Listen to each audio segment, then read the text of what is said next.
Chapter 202. Go to watch net. As the saying goes, when a person is unlucky, even cold water will get stuck. Li Yundong felt that he was feeling a little bit like this now.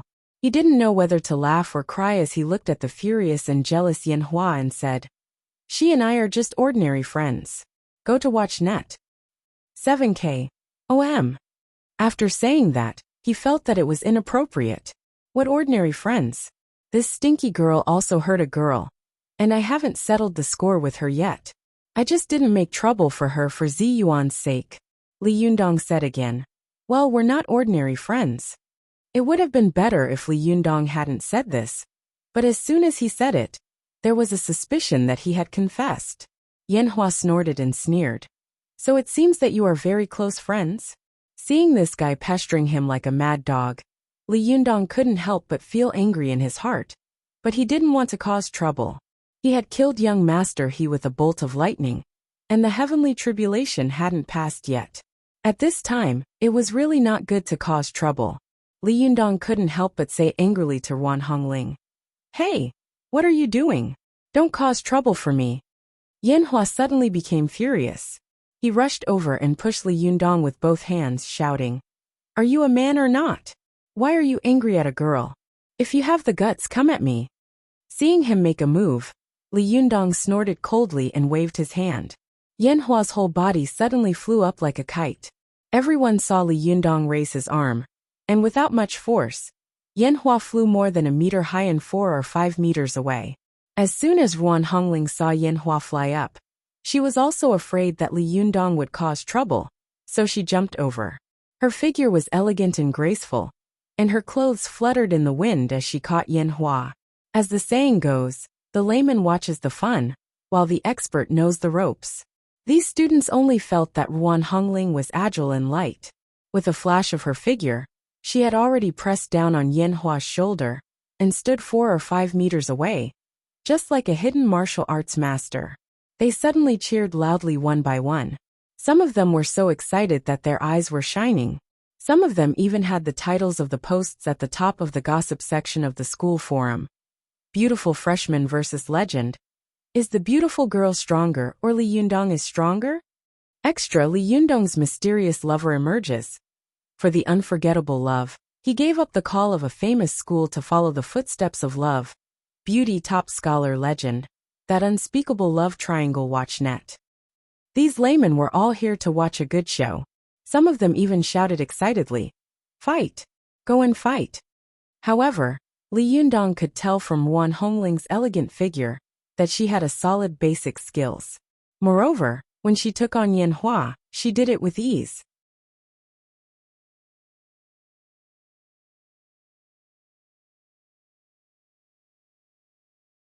She did have the demeanor of a disciple of a famous family. He was secretly praising her in his heart. But what Wan Hongling said next almost made his nose crooked. After Wan Hongling caught Yanhua, she patted him on the shoulder and said, "Are you crazy? Why did you fight with him? Are you his match?" Yanhua's face turned purple and he said, "A gentleman uses his mouth, not his fists." Some of the students nearby looked disdainful. "Humph, it seems that you were the first one to fight just now." Wan Hongling had fought with Li Yundong before, and both times she had been completely defeated. Later they had quarreled, but she hadn't gained any advantage with her mouth. Every time she thought of this, she gnashed her teeth with hatred. Hearing Yanhua's words, Wan Hongling sneered and said, "If you can beat him with your mouth, I'll give up. You're good." Yanhua was overjoyed when he heard this. Really, after that, he puffed out his chest and said to Li Yundong arrogantly, "Li Yundong, do you dare to debate with me?" When Yanhua was in high school, he had represented the school in the national debate competition and won the title of the best debater. He was extremely good at talking. Moreover, he had read all kinds of books since he was a child, so he had a lot of knowledge. He was very conceited about his debating skills and looked down on this student from a third-rate university. However, Li Yundong was a person who disdained to talk with others. If he met someone like Wu Hao who tried to kill him and steal his treasures, he would immediately kill him and his soul without saying a word. He had even attracted the punishment of heavenly thunder to young master, He and destroyed the body and soul of the high-ranking official. It could be said that he was cruel and merciless. How could he be disdainful to argue with Yanhua? Li Yundong ignored Yanhua and just glared at Wan Hongling. In his opinion, this girl was purely looking for trouble. She knew that he wanted to cultivate quietly, but she still made trouble for him. It was simply hateful. Wan Hongling, Li Yundong shouted angrily. Are you asking for a beating again? Why are you fanning the flames for no reason? He spoke unintentionally, but the others were listening attentively. Hey, why again? When Wan Hongling saw Li Yundong glaring at her, she couldn't help but feel timid and subconsciously took a step back. Go to the internet. 7K. This boy had completely defeated her before he had reached the Zhuji phase. Now that he had reached the Zhuji phase, there was no need to mention it. When Yanhua saw Wan Hongling looking at Li Yundong with fear in her eyes, he suddenly felt angry and jealous. He was angry because Li Yundong seemed to have really taught Wan Hongling a lesson before. Otherwise, he wouldn't have said the word again. He was jealous because Li Yundong had treated her like this, but Wan Hongling had accompanied him to this third-rate school.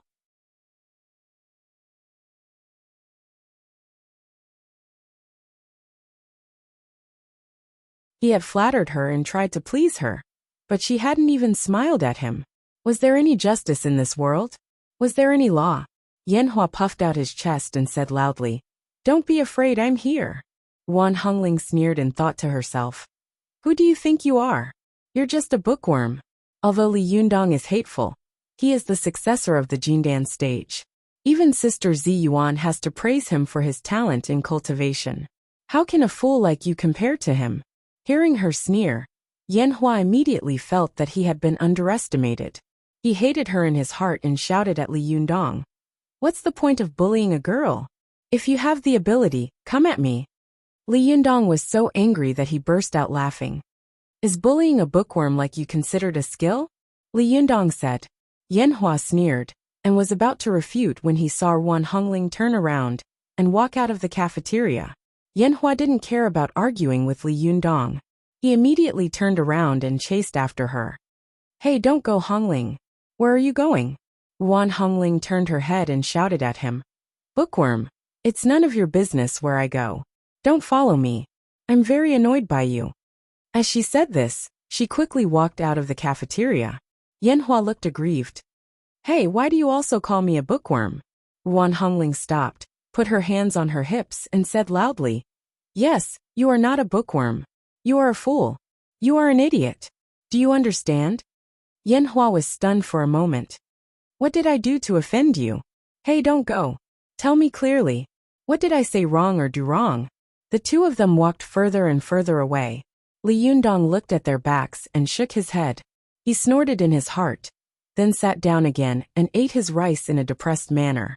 Feng Na, who was standing to one side, pretended to be deep and said, "Alas, Li Yundong, why do you get into trouble wherever you go?" Li Yundong couldn't help but cry out, "It's none of my business." Cheng Cheng clenched her fists and made a girl's prayer gesture. She said with a smile, "Do you think that trouble can't find you if you keep a low profile? It's useless. A man like you is like a firefly in the dark no matter where you are. You are so bright and outstanding. Your melancholy eyes, elegant hair, outstanding figure, and the braised ribs in the rice bowl in front of you have deeply fascinated me." Before she could finish speaking, Feng Na burst out laughing. Li Yundong couldn't help laughing as well. He pointed at Cheng Cheng and Feng Na with his chopsticks and said, "You too. You just want to see the world in chaos." At this time, he noticed that Jiang Xiuxiu, who was beside him, had been staring at him in shock. He smiled apologetically and said, "Sit down. Why aren't you eating?" Jiang Xiuxiu's body shook, and she reacted as if she had just woken up from a dream.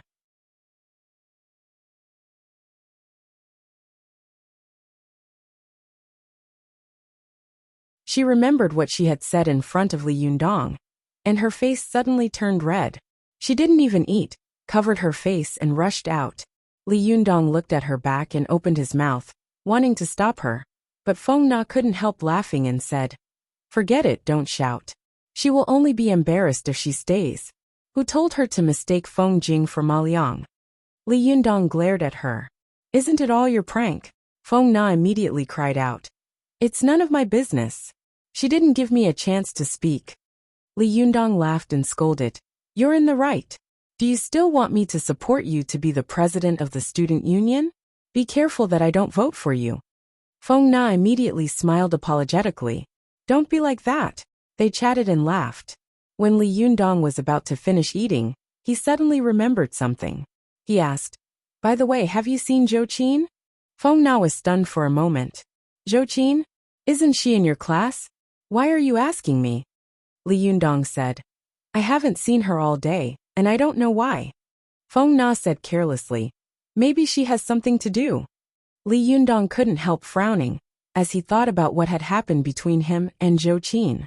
I wonder how Zhou Qin is doing. Could it be that my matter brought her a lot of trouble? Li Yundong wasn't worried that Zhou Qin would betray him. He knew that this girl had a strong character, and would keep her word. As long as she said something, she would definitely do it. Her manner of doing things was really not inferior to that of a man. Moreover, if Zhou Qin had betrayed him, he would have been on the run all over the world. How could he sit here and eat in peace? Alas, I owe her a big favor. Li Yundong thought to himself and couldn't help sighing. Feng Na couldn't help but ask, What's wrong? Is there something on your mind? Does it have something to do with Zhou Qin? Li Yundong didn't want to tell the two girls in front of him about this. Not because he didn't trust them, but because if he told them, it would cause them great trouble. Zhou Qin could rely on her strong background to survive, and at worst, he could rely on his own skills to become a wild cultivator. But these two girls, who had no background, were bound to die miserably. Li Yundong shook his head and said, It's nothing. I just have something to ask her. Feng Na said, Maybe she'll be back in a few days. Don't worry. But Li Yundong didn't know why, but he always had a vague feeling that something was wrong. He sighed slightly and said, I hope so, /om/.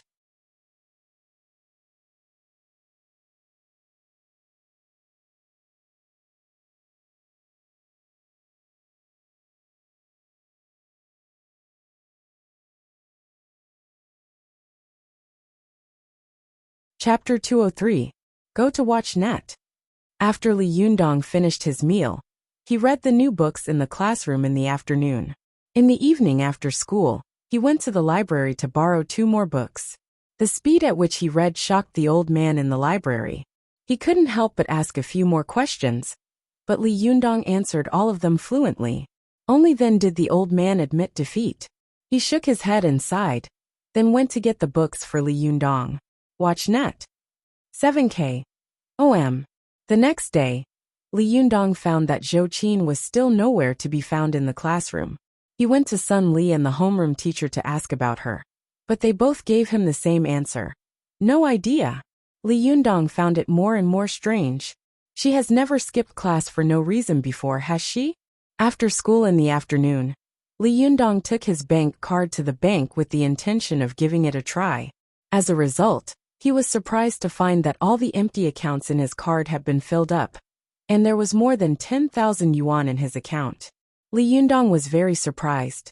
He immediately raised the card in his hand and asked Ziyuan, Will you help me pay back the money on the card?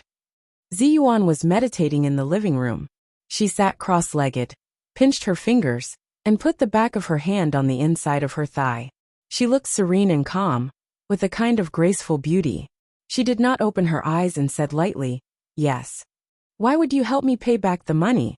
Ziyuan said, If you want to cultivate, how can you do it without money? People who worry about their livelihood all day long will never be able to calm their hearts and cultivate. Li Yundong felt that what Ziyuan said was very reasonable, but he was very upset in his heart. He was a dignified man, but he actually needed a woman to help him. How could he bear it? He made up his mind that he had to be self-reliant in the future.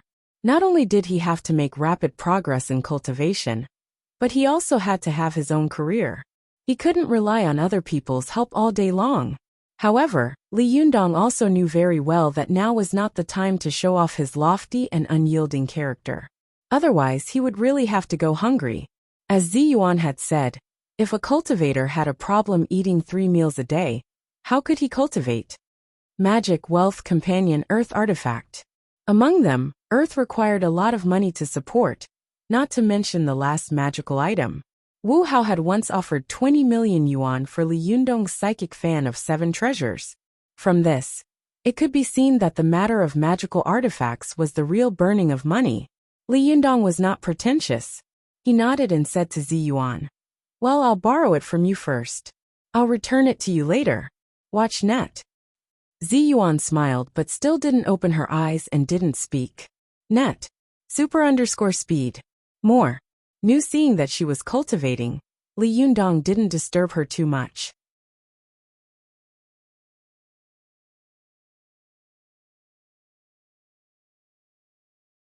He closed the door and left. After he left, she slowly opened her eyes and gave him a meaningful look. A playful smile appeared at the corner of her mouth, and then she slowly closed her eyes. The first thing Li Yundong did was to withdraw 2,000 yuan from the bank and fill his wallet to the brim. He patted his wallet and suddenly felt a sense of security.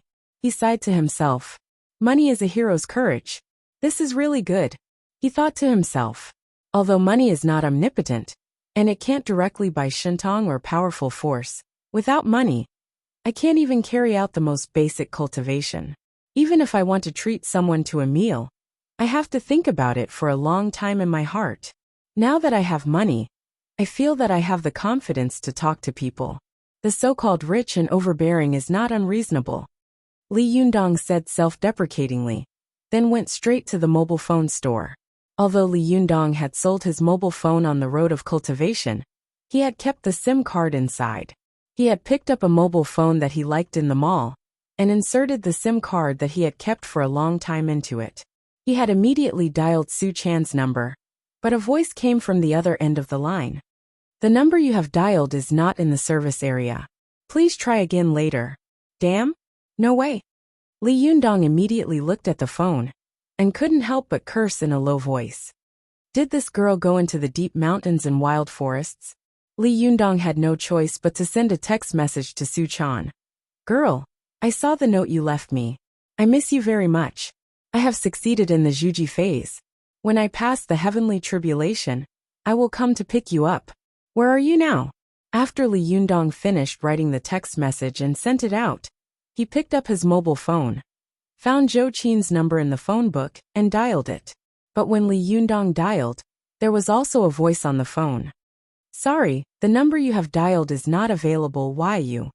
Before the voice finished speaking, Li Yundong couldn't help but look at his mobile phone in astonishment and muttered, "It's so strange. Why can't I find these two people? This is really strange." Just as Li Yundong was feeling strange, in a military compound in Tian'an City, Zhou Qin was being bombarded by a terrible storm. "Comrade Zhou Qin, I think it is necessary for me to remind you that as the only witness of the case and the descendant of an official in the system, you should know very well that if you cover up for others, resist stubbornly, and go against the party and the country, you will not end well." In a room with only a table, a few chairs and a dazzling table lamp, a man in a gray Chinese tunic suit was slamming the table and scolding loudly. Next to him was a woman who was taking notes. She was wearing a black business suit. Watch net. 7K. OM. Color *** literature _learning % super #speed. Update.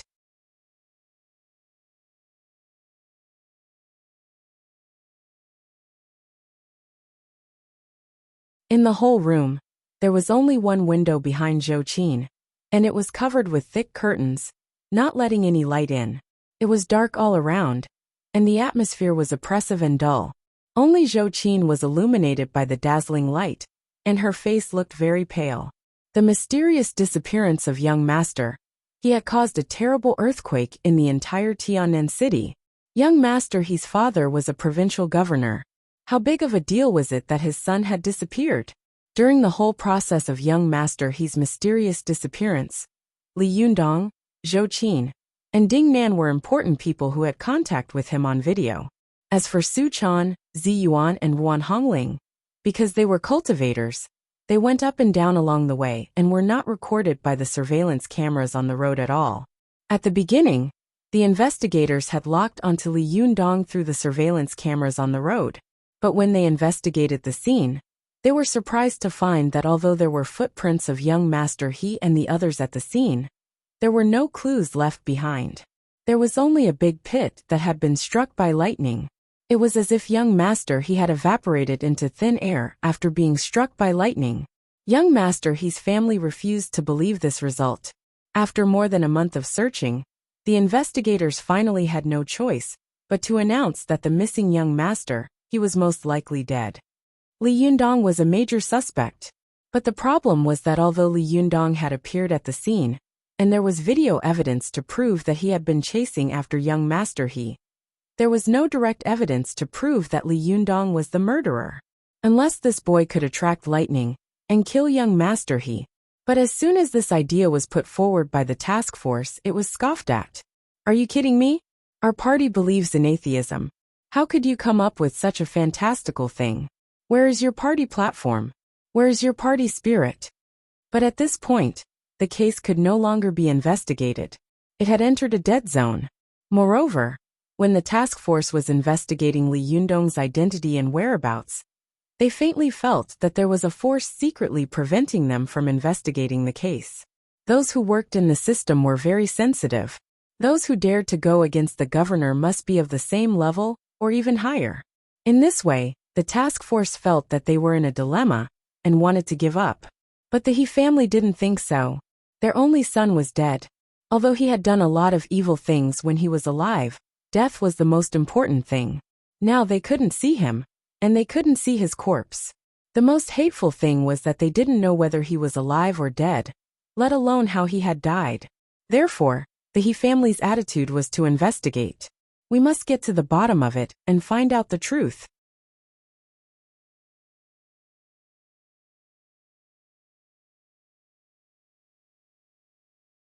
However, there was a lot of resistance to directly investigating Li Yundong. Moreover, Li Yundong's whereabouts were unknown, as if he had disappeared from the face of the earth. Therefore, the task force couldn't help but think, why do we have to go far?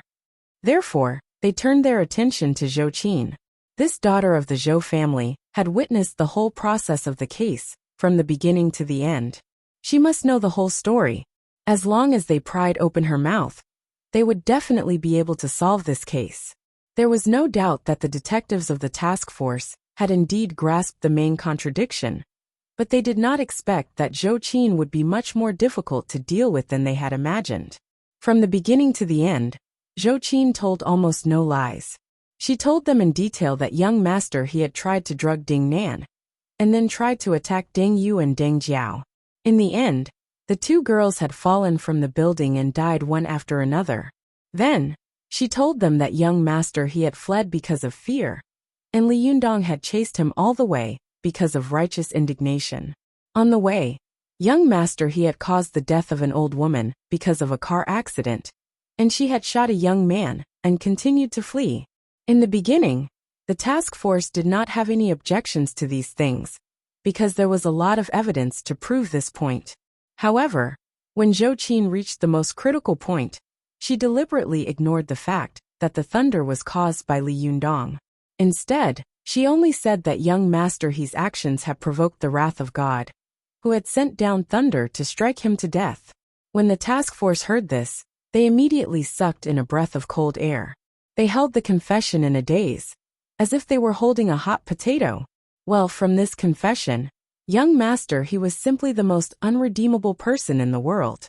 Even God could not stand it anymore, and struck him to death with a bolt of lightning. If the He family knew about this confession, wouldn't they fly into a rage? The members of the task force questioned Zhou Qin loudly about the authenticity of her words, but Zhou Qin insisted on it. She sneered and said something important. If I can attract heavenly thunder, I will definitely use heavenly thunder to kill this beast. When the member of the task force heard this, he immediately asked, "Do you want to kill him?" This sentence was very dangerous. If Zhou Qin denied it, it would be fine. But as long as Zhou Qin admitted it, she would immediately be listed as an important criminal suspect and interrogated because she had a motive to kill. It was not that Zhou Qin did not know the danger of this sentence, but she said without hesitation, "Of course. Everyone has the right to kill a medical beast like him." The special agent shouted, "Why do you hate him so much?"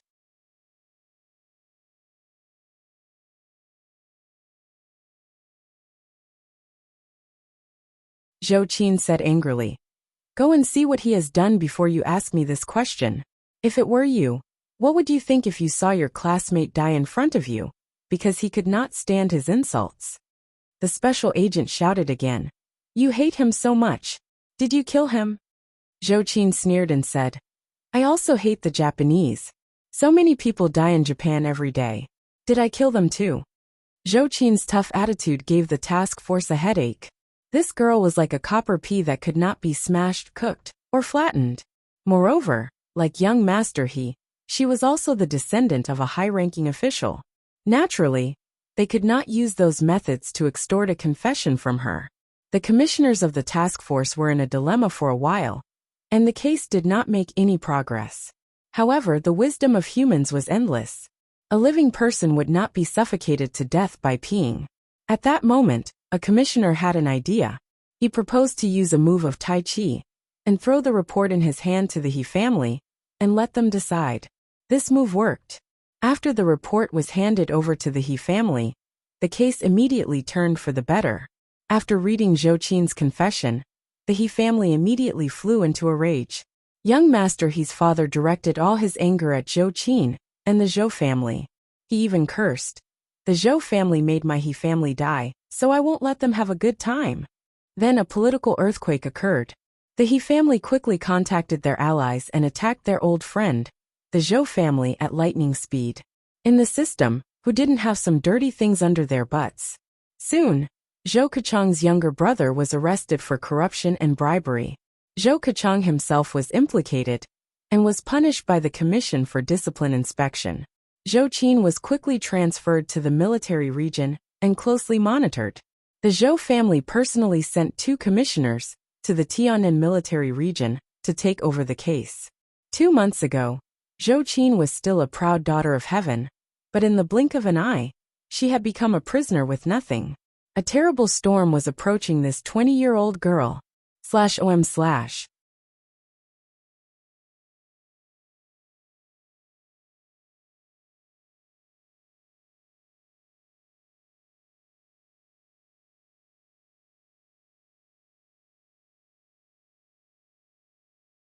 Chapter 204. Go to Watch Network. In the eyes of the people of the task force, it would not take long for a high-ranking official like Zhou Qin to tell the truth after she had lost her power. Go to the Watch Net. 7K. In the past, she had refused to tell the truth. She must have relied on her family background. But now she was a fallen phoenix. It would not take long for her to tell them everything clearly.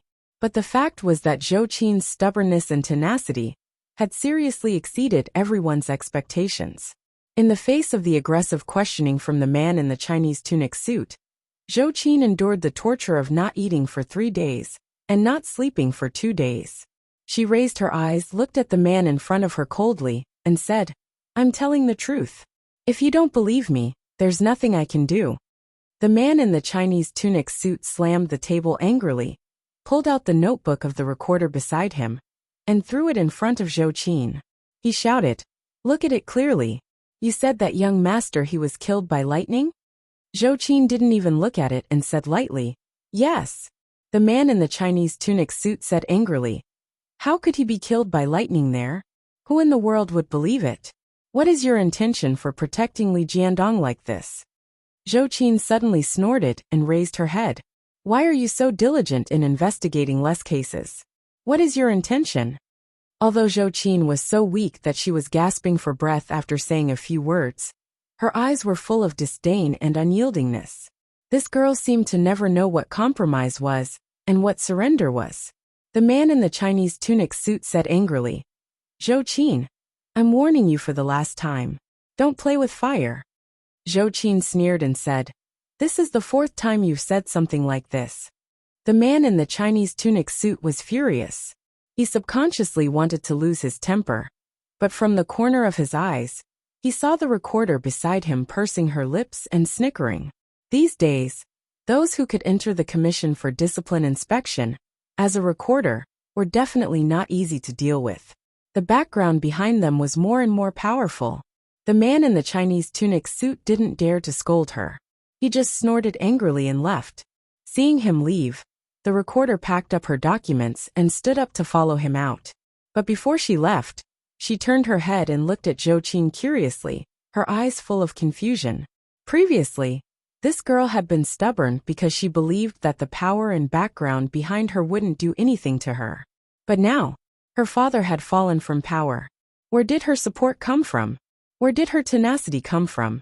After the door was closed, Zhou Qin's cold eyes slowly retracted, but she did not show the slightest sign of relief.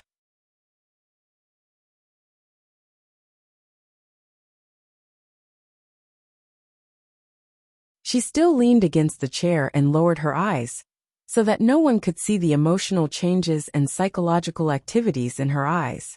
Watch net. Zhou Qin knew that there were several cameras watching her in this room. Her every move was being watched. As long as she showed the slightest sign of weakness, they would take advantage of it. Zhou Qin was a girl who was very good at observing and thinking about people's hearts. She naturally understood the meaning of the curious glance that the scribe cast at her before he left. In fact, it wasn't just the recorder who didn't understand. Sometimes, even Zhou Qin herself didn't understand. Why did he persist like this? For the so-called justice? What kind of joke was this? He had grown up in the system and had long seen through everything. There was no good, evil, beauty, or ugliness in this world, only eternal benefits. But if it wasn't for justice, then what was she doing it for? For Li Yundong? Ah, that should be it. If it wasn't for him, why had she been stubborn until now? But Zhou Qin, was it worth it? Is it worth it? Zhou Qin's red lips parted slightly, and she couldn't help but mutter to herself in a low voice. She suddenly remembered that when she had called Li Yundong to introduce him to a job, she had looked at herself in the mirror and made a conclusion.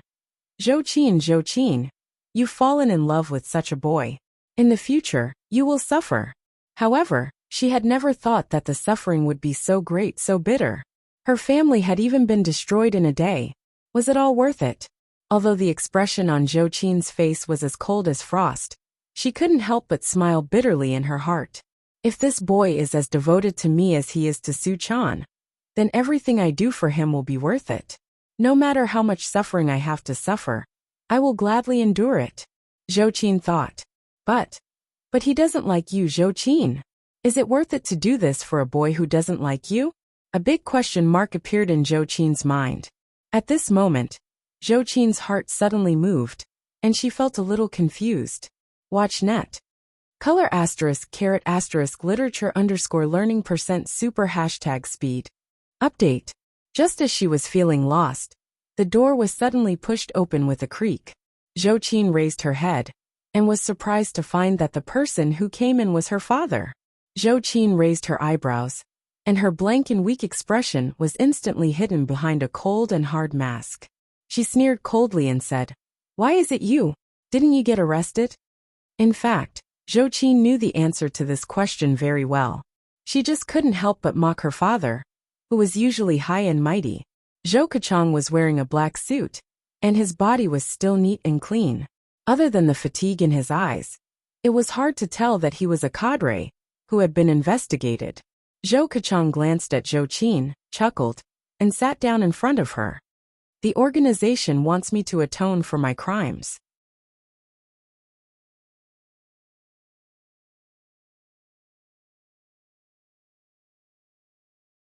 You should understand. Of course Zhou Qin understood. She had indeed been shaken and confused before. But the moment Zhou Keqiang appeared, her shaken heart became firm again. The task force thought that by playing the family card, Zhou Qin would be weak and yield. But in fact, this encouraged her strength and tenacity. Zhou Qin sneered and said, "It's fine if they don't know. Do you think you can convince me?" Zhou Keqiang was choked by his daughter.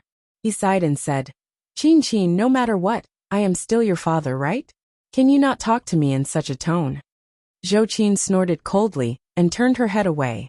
Zhou Keqiang took out a pack of cigarettes from his pocket. Just as he was about to light it, He suddenly thought of something. He asked Zhou Qin, "Do you mind if I smoke?" Zhou Qin was stunned when she heard this. She couldn't help but look at Zhou Keqiang's face. Suddenly she burst out laughing. Zhou Keqiang, this is the first time you've asked for my opinion like this in my life. It seems that you are mentally prepared to adapt to the life of an ordinary person. Zhou Keqiang was angry, but he quickly restrained himself. He sighed in his heart. The conversation between father and daughter is so full of smoke, so cold and sarcastic. It's really rare in the world. Zhou Keqiang sighed and said, Qin, don't you think you've gone a little too far this time? Not only have I been implicated by you, but your uncle has also been implicated by you. Do you want to bring our family down by yourself? Zhou Qin sneered and said, Comrade Zhou Keqiang, sooner or later you'll have to pay for what you've done. If your butts were clean, would you have ended up in such a situation? A trace of anger flashed in Zhou Keqiang's eyes. He stood up and said angrily, You! Zhou Qin didn't give in at all. She looked at him tit for tat and said, What? Did I say something wrong? Zhou Keqiang took a deep breath and said, Qin, you are an adult. You have to think about what you say and do. If you continue to be so obsessed, you will no longer have a good life in the future. You will go from a high and mighty princess to a pile of mud in the ground. Zhou Qin said coldly, You don't have to worry about that. I don't care about this kind of life. I have hands and feet, and I can support myself in the future. Zhou Keqiang was annoyed and hateful when he saw that Zhou Qin was stubborn. He slapped the table and shouted, Are you crazy? What nonsense are you talking about? What the hell is wrong with you? Is it because of that boy named Li Yundong? Qin, wake up, will you? I've investigated this boy. He has no interest in you at all. Is it worth it for you to ruin your family like this for him? Zhou Qin's heart suddenly trembled, and the previous question came to her mind again. A trace of sadness flashed in her eyes, but she still said stubbornly, Don't call him a boy. He is much more manly than most men in this world.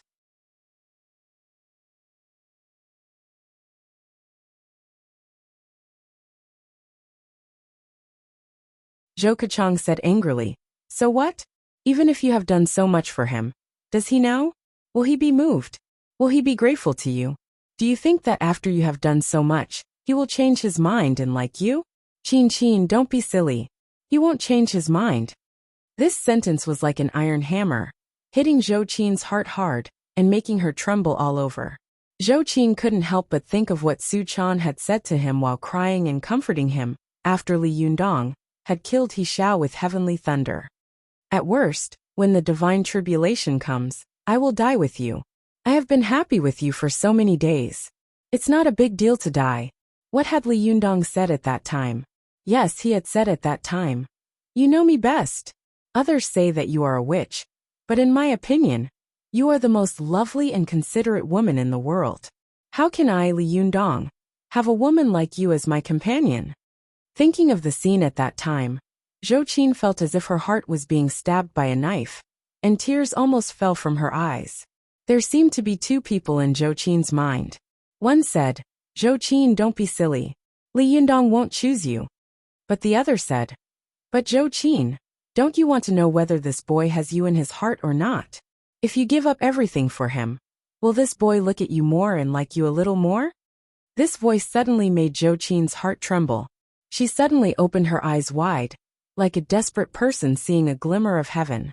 Zhou Qin lowered her eyes to hide the drastic changes in her inner world. However, the closest relative in front of her did not notice Zhou Qin's psychological activities at all. Zhou Qin took a deep breath and said slowly, Dad, do you remember the painting I drew at my birthday party last time? Zhou Keqiang was stunned. Yes, what about it? Zhou Qin smiled faintly. Dad, I said at that time that no matter how similar a butterfly was, it was impossible for it to fly out of this frame.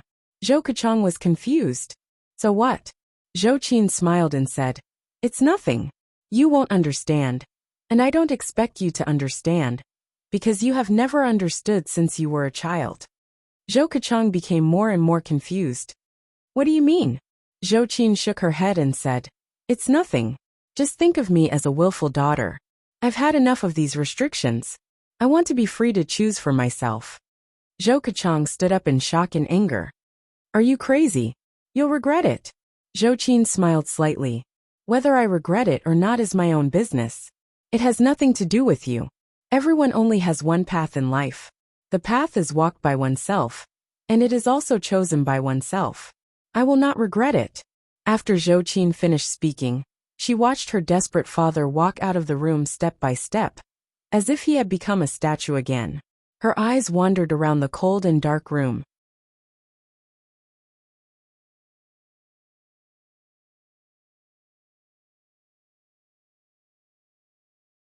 When she saw the window covered by thick curtains, her eyes stopped, and she sighed faintly in her heart.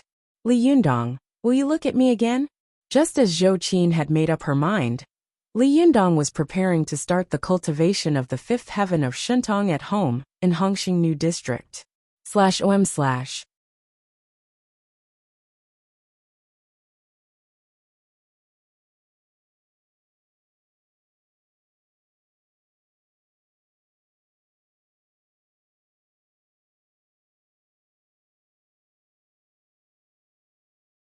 Chapter 205. Go to Watch Network. After school in the afternoon, Li Yundong returned home and found Zi Yuan sitting cross-legged in the living room of his home. As soon as he entered the door, she opened her eyes. Li Yundong laughed and said, I should charge you rent. The implication of these words was that he was making fun of Zi Yuan for staying in his home all day long. There was also a hint of ambiguity in the subtext. If it had been another girl, her heart might have skipped a beat, and she would have chewed over the meaning of Li Yundong's words repeatedly. However, Zi Yuan was ethereal and said lightly, How have you been reading these days? Li Yundong smiled and said, Not bad. Why? Why do you suddenly ask? Zi Yuan didn't answer. Instead, she asked with a serious expression, What is cultivation?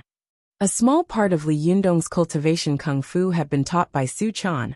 A small part had been learned by chance, and a small part had been taught by Zi Yuan. Although Li Yundong didn't know why Zi Yuan wanted to teach him cultivation kung fu, he subconsciously regarded Zi Yuan as his master. When Li Yundong heard Zi Yuan's question, his heart suddenly trembled and he said, Buddha said that the world is full of suffering. I wish to seek the other side in order to be at peace. The process of seeking peace to the other side is cultivation. Zi Yuan didn't comment and asked again, What is cultivation? Li Yundong said, To learn Taoism and cultivate is to seek the true self, get rid of the false and retain the true. This is cultivation. After hearing this, Zi Yuan nodded slightly, and a hint of appreciation flashed in her eyes. Yes, I've seen you reading Buddhist classics and Taoist classics these days. I was afraid that you would be possessed by the devil and lose the distinction between Buddhism and Taoism. Li Yundong chuckled. If she had asked him these two questions a few days ago, he would have been confused and definitely regarded cultivation and Taoism as the same thing. But now, after reading many classics of Buddhism and Taoism, he could naturally distinguish them clearly.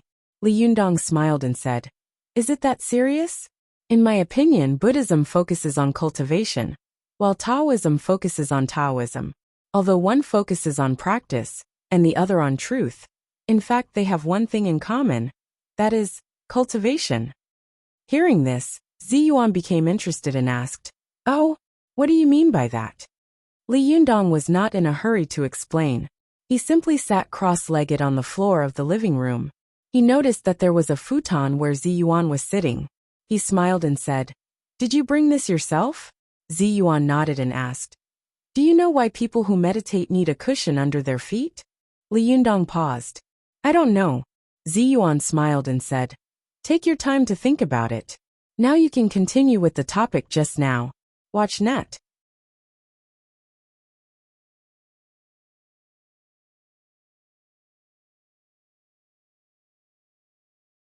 Achanjum.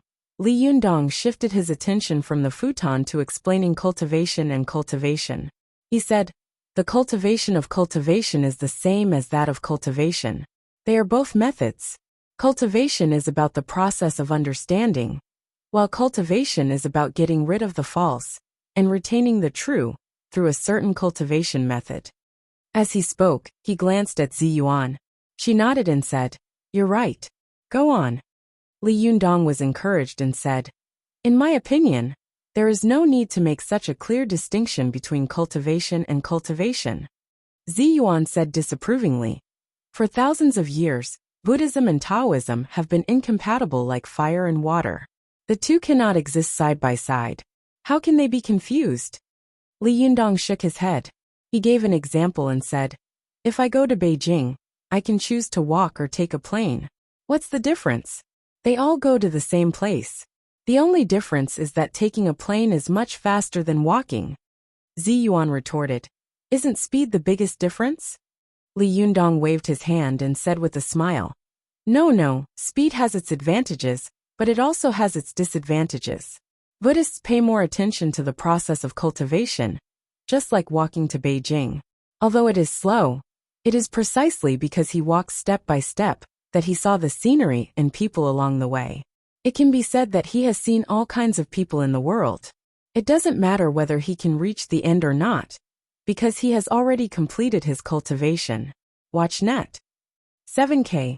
OM. As for those who go by plane, although the speed is fast, they are only looking at the flowers on horseback.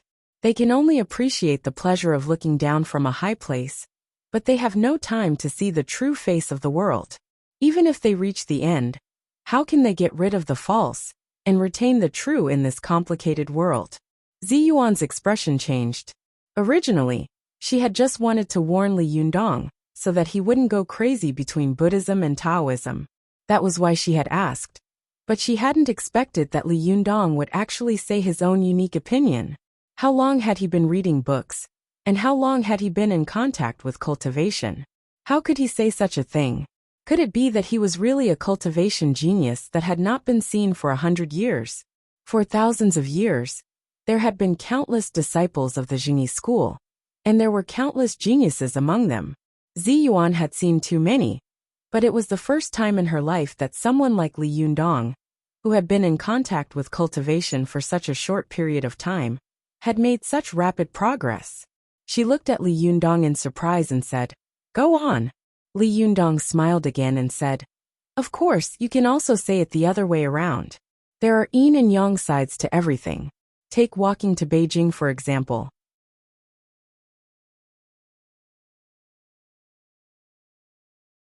Although walking can allow people to see all kinds of things in the world, because cultivation is too hard, it is even possible that people will spend their whole lives on this road. Moreover, there may be all kinds of dangers. 9 out of 10, they will not reach the end and give up halfway. Although taking a plane is just a glance at the flowers on horseback, and you can't see all kinds of things in the world, this kind of cultivation can stand high and see far. You can see the scenery that you can't see standing on the ground, and you can experience feelings that ordinary people can't. Ziyuan said, "What do you mean by saying so much?" Li Yundong smiled and said, "In short, whether it's a black cat or a white cat, as long as it can catch mice, it's a good cat. Whether it's Buddhism or Taoism, if it can cultivate the Great Way, it's a big shot."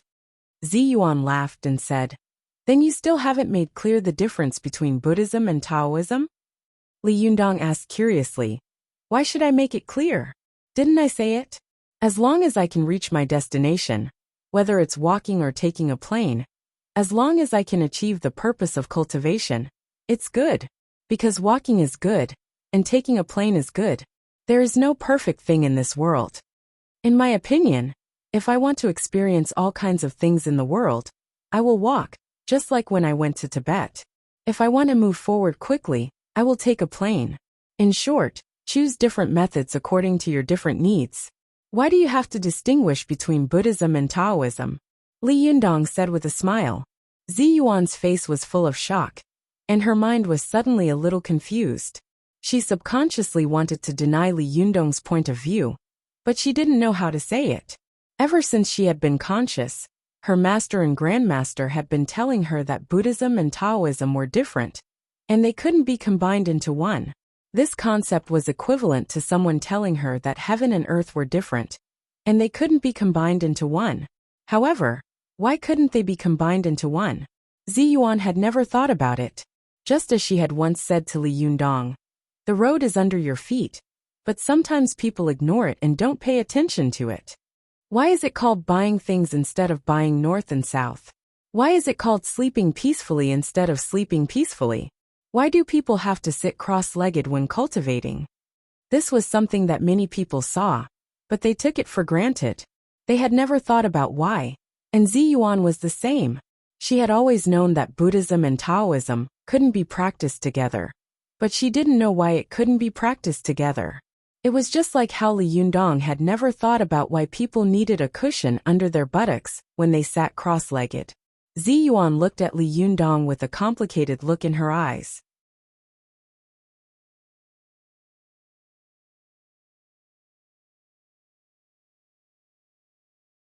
She had never been shocked by Li Yundong's diligent cultivation before, because in her opinion, it was just the help of Rinyuan Jindan. In addition, this boy did have perseverance and perseverance. This kind of person was everywhere in the cultivation world. There were as many carps in the river, and there was nothing remarkable about it. But now, Ziyuan had to look at this boy with new eyes. I've read a lot of scriptures since I was a child. I don't know how many classics of Buddhism and Taoism I've read. I didn't expect that today. I would be shocked by a boy who has cultivated for less than half a year. Ziyuan was shocked and sighed in her heart. It's true that learning doesn't care about age, and those who reach first come first. This person's comprehension ability is really outstanding. Li Yundong didn't know the shock in Ziyuan's heart. He asked with a smile, "Why did you suddenly ask me this question today?" Ziyuan came to her senses. She calmed herself down and said, "I was worried that you would read the cultivation classics of Buddhism and Taoism at the same time. I was afraid that you would be lost in the different cultivation theories of the two schools and be unable to extricate yourself. That's why I asked you. Now that I see that you understand the truth so well, I think it's time to teach you Shintong." When Li Yundong heard this, he was surprised and delighted.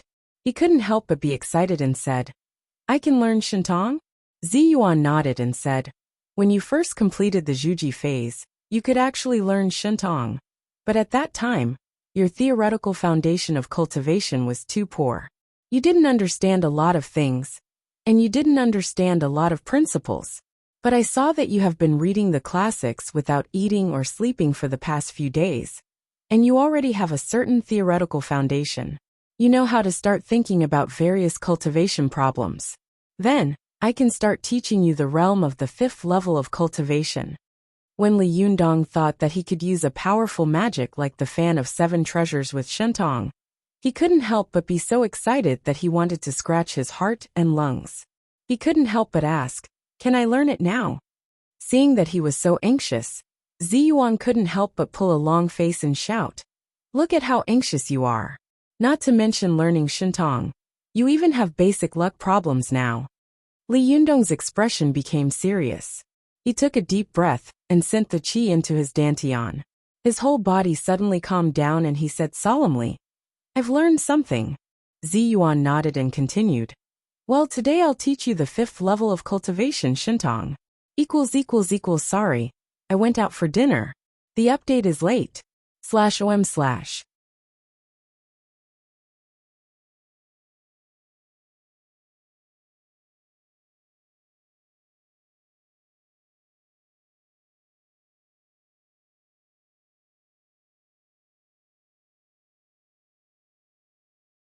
Chapter 206.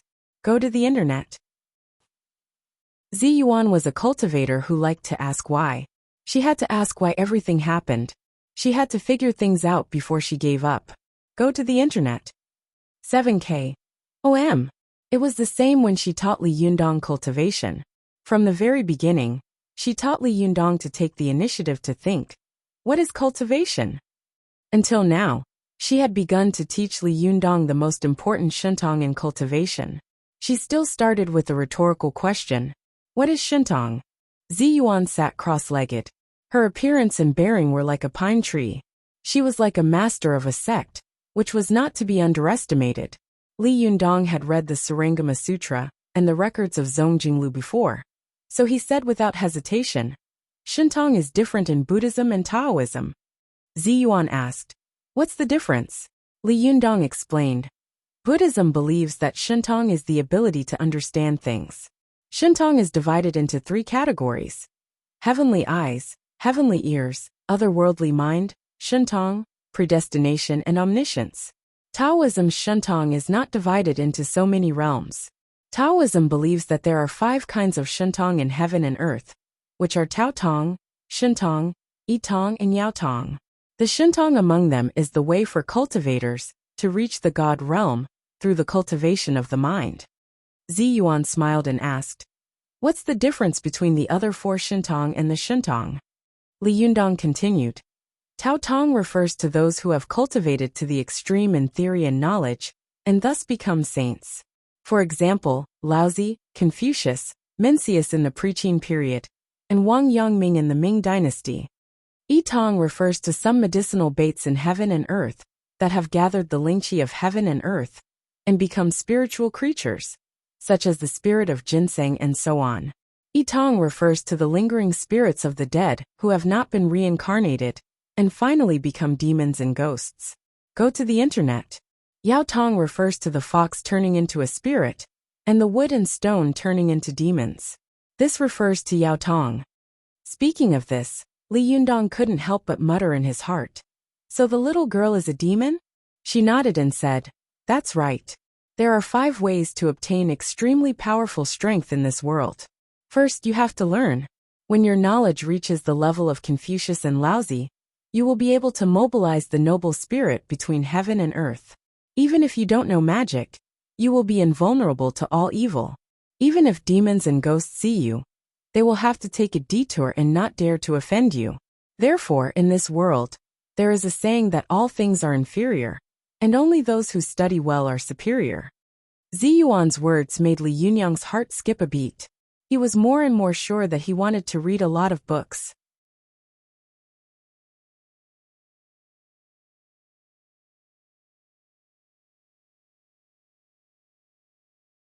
Ziyuan said, "As the saying goes, there is beauty in books, and there is a house of gold in books. Actually, there's another saying. There's a path to heaven in books." Li Yundong couldn't help but reply, "I'm very touched by this sentence. In the past, when I read these books, I only felt that they were like heavenly books. Reading one more word would make me feel dizzy. But now, I feel that every word is a gem. I can understand a lot from every famous sentence." Ziyuan nodded with a smile and said, "Well, I'll ask you one last time. How many levels are there in heaven? How many levels of cultivation are there?" Li Yundong remembered what Su Chan had told him. He said, "There are 9 levels of heaven, so there are 9 levels of cultivation, right?" Ziyuan nodded and asked, "Well, my question is, why is Shentong at the 5th level of the 9 levels of heaven?" Li Yundong had been reading these days, forgetting to eat and sleep. Ordinary questions couldn't be asked at all. But this question stunned Li Yundong. Li Yundong didn't know whether to laugh or cry. "Is there a reason for this order?" Ziyuan smiled and said, "There is a difference between the young and the old. Why is there no reason? You have to remember that the 9 levels of cultivation are not randomly arranged." Li Yundong smiled bitterly and said, "Well then why?" Ziyuan smiled and said, "In fact, it's very simple. Do you know why the emperor is called the emperor?" Li Yundong's eyes lit up and he said, "Ah, I understand. The ancients believed that there were 9 levels in heaven and earth. 9 was the biggest and had the most noble meaning, and 5 was in the middle position and had the meaning of harmony. Look at the net. When these 2 numbers are combined, they are both noble and harmonious. They are extremely auspicious and are the most appropriate symbol for the emperor." Ziyuan nodded and said, "That's right. Shintong is ranked at the 5th level, which means that the cultivation of this level is the most important level of the 9 levels of heaven. It teaches you how to be the emperor of heaven and earth, and how to be your own emperor." Li Yundong asked curiously, "Isn't the Zhuji phase of the 4th level the most important?"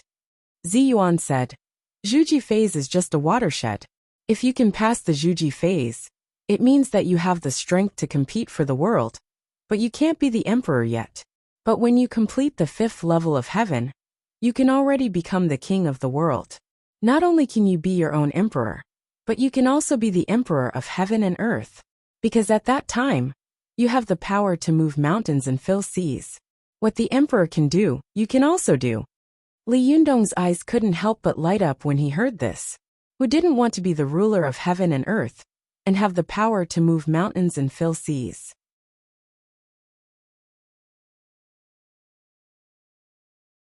Especially after Ao Wushuang showed him the power of her Taoist magic, Li Yundong became even more eager to cultivate. He wanted to become stronger than anyone else, even stronger than God. However, Li Yundong was not blinded by his desire. He asked cautiously, "Will the heavenly tribulation come after I practice Shintong?"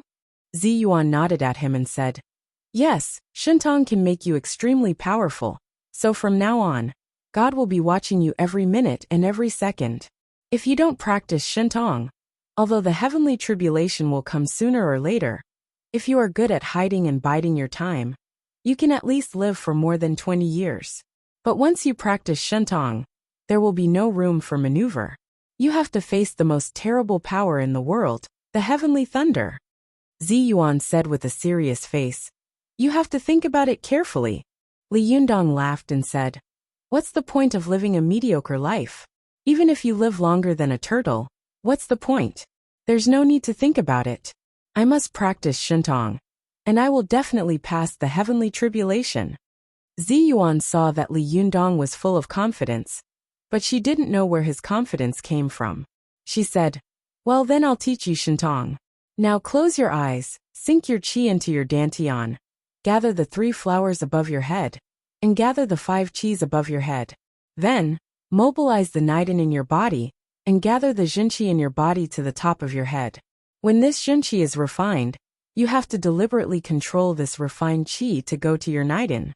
Li Yundong listened carefully, and nodded to show that he understood. He asked, "Then what?" Zi Yuan smiled and said, "Then? That's it. You should strengthen your Niden first." Li Yundong almost fainted. "What? You've said so much beating around the bush, how can it be so simple? Are you kidding me?" Zi Yuan smiled and said, "Goth's conjecture is just asking you what 1 + 1 equals. It looks very simple, but no one in the world has been able to solve it yet. You should do this first." Li Yundong's eyes were wide open, and he refused to believe Zi Yuan's words. Seeing him like this, Zi Yuan had no choice but to explain. "Why can't you understand? The various auras in your body are equivalent to various metals such as gold, silver, copper, iron, and so on. What you have to do is to gather these metals in your 3 dantians. With the help of the furnace in your body, you can refine these metals into various currencies that can be used for trading. In other words, you have to turn these things into money. The Jinqi in your body is money.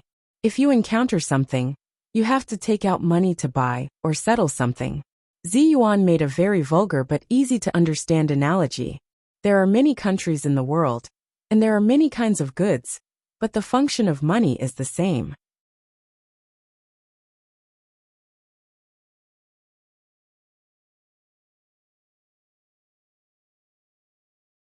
It can be circulated and exchanged, and so is Jinqi.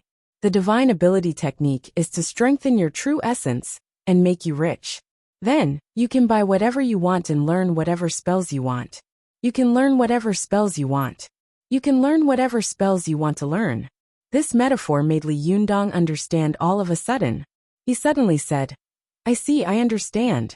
You can say that this is learning a passive halo. As for magic, this is an active skill.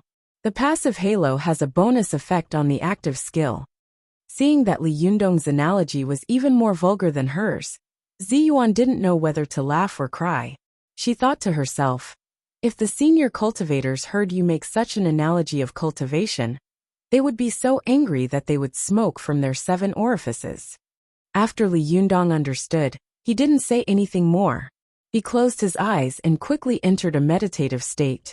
Although Li Yundong had only been cultivating for a short time, he had the help of the Renyuan Jindan and the enlightenment of Su Chan. Later, he had gone through a difficult journey to cultivate, and his body and the Yuanyang Qi in his body had become extremely strong and solid. In fact, His cultivation kung fu was no less than that of many cultivators who had been cultivating for more than a decade, or even decades. In just a short while, a white line as thick as a pinky finger rose from the top of Li Yundong's head. He could clearly feel that the essence, blood, and qi in his body were continuously gathering in the dantian above his head. The qi of the 5 viscera in his body was also running to the top of his head with the essence, blood, and qi. For a moment, the 3 flowers gathered above his head, and the 5 qis gathered in his head. After the essence, blood, and qi of the 5 viscera were refined into qi on the top of his head, Li Yundong quickly mobilized this qi to rush to the niden in his lower dantian. In this way, an endless inner cycle was formed. The niden constantly released jinqi to stimulate the human body to produce essence, blood, and qi, while essence, blood, and qi constantly stimulated the 5 viscera to secrete viscera qi. The two converged on the top of the head and passed through the human body, which was the furnace, to refine the 3 elements and the 5 qi into jinqi.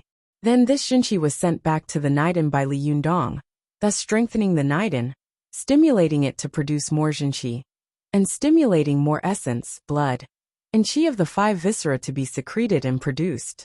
The ancients said that man and nature were one. The world between heaven and earth was a big universe, and the human body was a small universe. There were many similarities between the two. The biggest similarity was that there was an endless self-circulating force between heaven and earth, and there was also such a force in the human body. This force was the power of Shintong.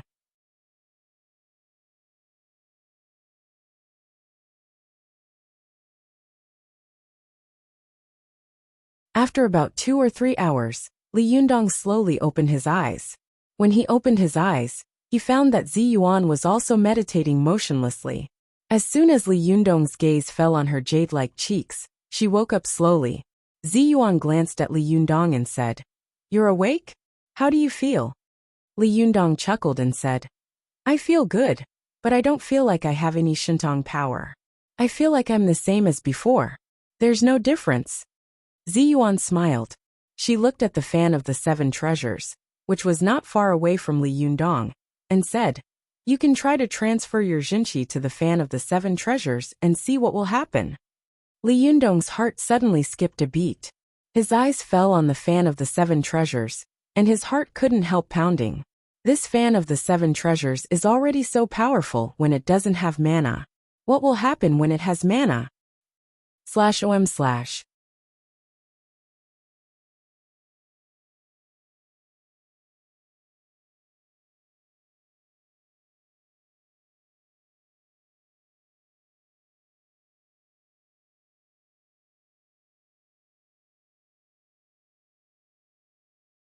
Chapter 207. Go to watch net. He took a deep breath, held his breath, and slowly gathered his junqi toward the fan of 7 treasures. Watch net.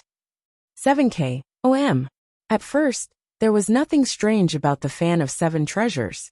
The junqi that Li Yundong had gathered was like a stone ox sinking into the sea, with no reaction at all. Li Yundong looked up at Zi Yuan in surprise. She seemed to understand what was on his mind and asked, "You want to buy something worth 1 million with 100,000? Is that even possible?" Li Yundong understood in his heart. So she's saying that my junqi isn't enough. She can just say it directly. Why does this girl always like to beat around the bush? Zi Yuan seemed to be able to read his mind. She said, "If I didn't do this, you wouldn't have developed the habit of thinking hard. On the path of cultivation, the scarier thing than qi deviation is not being diligent in thinking." Li Yundong smiled and didn't say anything. He continued to concentrate on transferring the jinqi in his body. When Li Yundong continued to transmit it for about 5 minutes, he found that the fan of 7 treasures suddenly jumped faintly, but the movement was extremely slight. Li Yundong even wondered if his eyes were playing tricks on him, and he had seen it wrong. But after a while, the fan of 7 treasures suddenly moved again. Only then did Li Yundong believe that the fan of 7 treasures was moving on its own. No one would believe that a heavy and cold iron fan could move on its own. If Li Yundong hadn't experienced so many things himself, he would probably have scoffed at it. However, the truth was right in front of them, and they had no choice but to believe it. In the beginning, the fan of 7 treasures was like a fish that had just died, jumping up and down from time to time. But after a while, it began to tremble incessantly, making the clanging sound of the fan blades touching each other. If Li Yunyang hadn't seen that everything else around him was calm, he would have thought that there had been a small earthquake here, causing the fan of 7 treasures to tremble. Watch net. Li Yundong's eyes widened. He didn't understand why the magical item would have such a reaction and change when he injected Jinqi into the fan of 7 treasures. But when he thought about it, and used the various knowledge he had learned to ponder over this problem, he came to a realization. In Li Yundong's opinion, the biggest difference between the Yuanyang Qi and the Jinqi in the body in the past was that the Yuanyang Qi was the Qi inside the human body. When it was in the human body, it could be controlled by the human will. But once it was released outside the body, it could no longer be controlled. It was like a bullet that had been shot out of the barrel. It was impossible to change it halfway. However, true essence Qi was different. True essence Qi was the most essential thing refined from primordial Yang Qi.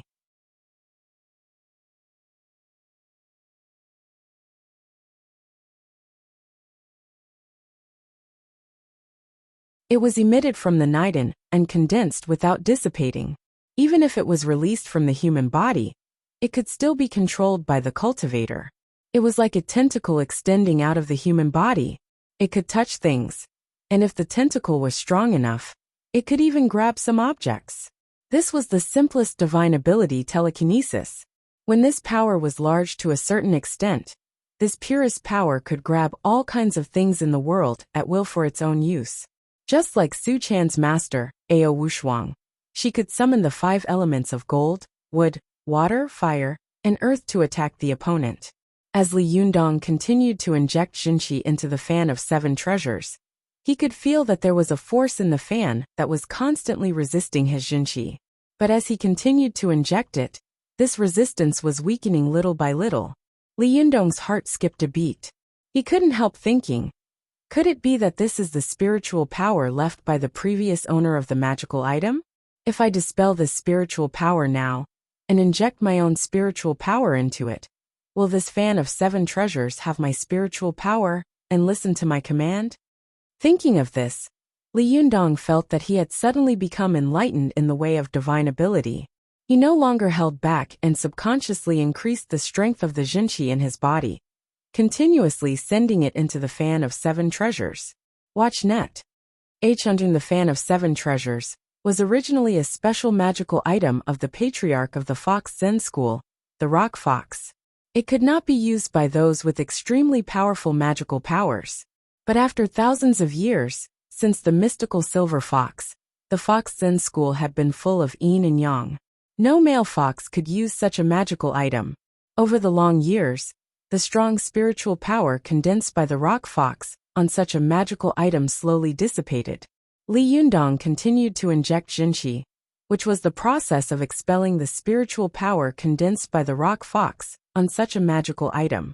If it had been more than 1,000 years ago, when the rock fox had condensed the spiritual power on the fan of 7 treasures at its peak, with Li Yundong's current magical power, even if he didn't eat or drink for a year or two, he might not be able to get rid of the Jinqi mark on the fan. He might even be devoured by the power in the magical item. But after more than 1,000 years, even the majestic buildings have been weathered like sand and stones, let alone this kind of magical item. After Li Yundong continued to inject spiritual power for more than an hour, the fan of 7 treasures finally stopped resisting, and the treasure fan slowly calmed down again. Li Yundong let out a long breath and exhaled a mouthful of white air. He felt as if he had used up all the Jinqi in his body just now, and he felt empty all over.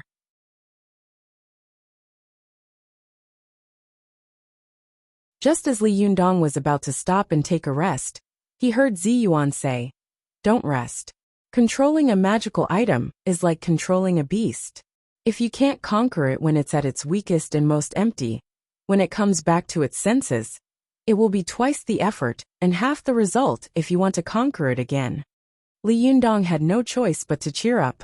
He took a deep breath and once again urged the Jinqi in his body to inject into the fan of 7 treasures. This input was incredible.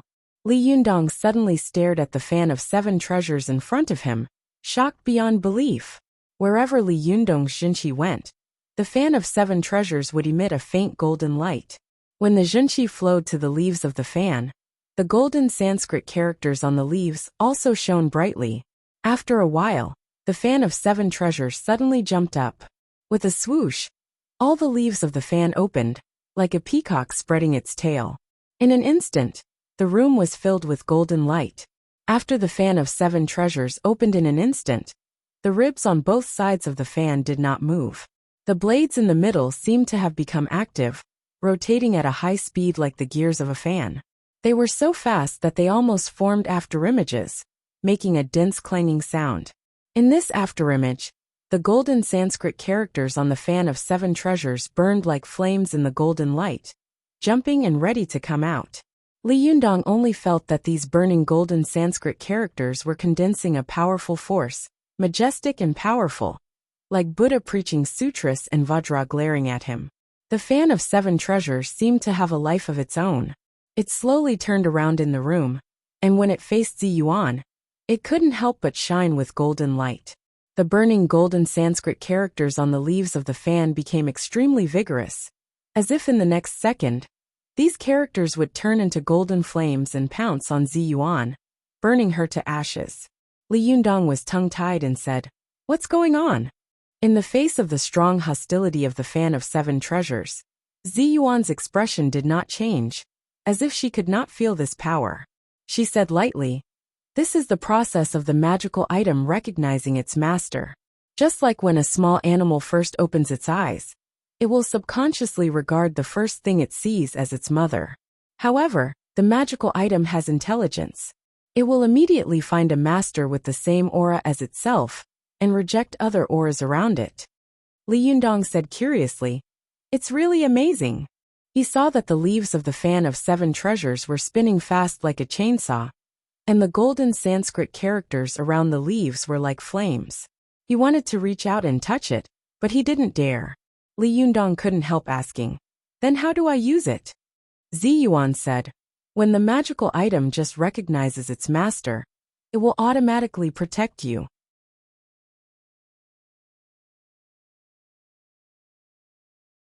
You don't need to deliberately use it, but when your spiritual power is far greater than its own, you can try to refine and transform it to give it more powerful power." Li Yundong asked excitedly, "What should I do?" Zi Yuan smiled faintly and said, "That's a matter for the future. You can think about it yourself. Now, you can say hello to your first magic tool. From now on, it will be your exclusive possession. You must always keep it by your side. You must never let it leave your hand for even half an inch. However, you must remember that when you encounter a cultivator with stronger spiritual power than you, don't force yourself to fight, lest he snatches your magical item and forcibly erases your mark. In that case, your magical item will become someone else's." Li Yunyang secretly remembered it in his heart. He nodded and then boldly reached out to touch the extremely dazzling fan of 7 treasures. As soon as Li Yundong's fingers touched the fan of 7 treasures, it suddenly trembled violently. Then with a swoosh it quickly closed. The golden light and the jumping characters in the room disappeared in an instant. The fan of 7 treasures, which weighed more than 50 kilograms, turned into a black and thick iron lump, floating on Li Yundong's chest motionless. Li Yundong was secretly surprised. He reached out and touched the end of the fan's bone. Suddenly, the end of the fan emitted a faint golden light. He became more and more curious. He touched it from bottom to top. Wherever his fingertips passed, there was a wave of golden ripples, which was very beautiful. Looking at him, Zi Yuan suddenly remembered the scene when her master had handed her her first magical item. She couldn't help but fall into endless thoughts, and her eyes became very soft. Zi Yuan couldn't help but smile and say, "From today on, you are an official cultivator. Li Yundong, welcome to the world of cultivators. /om/."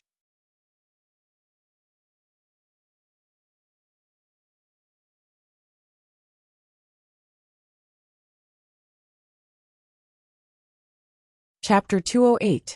Go to watch net. Early the next morning, Tian'an City was once again jammed with traffic.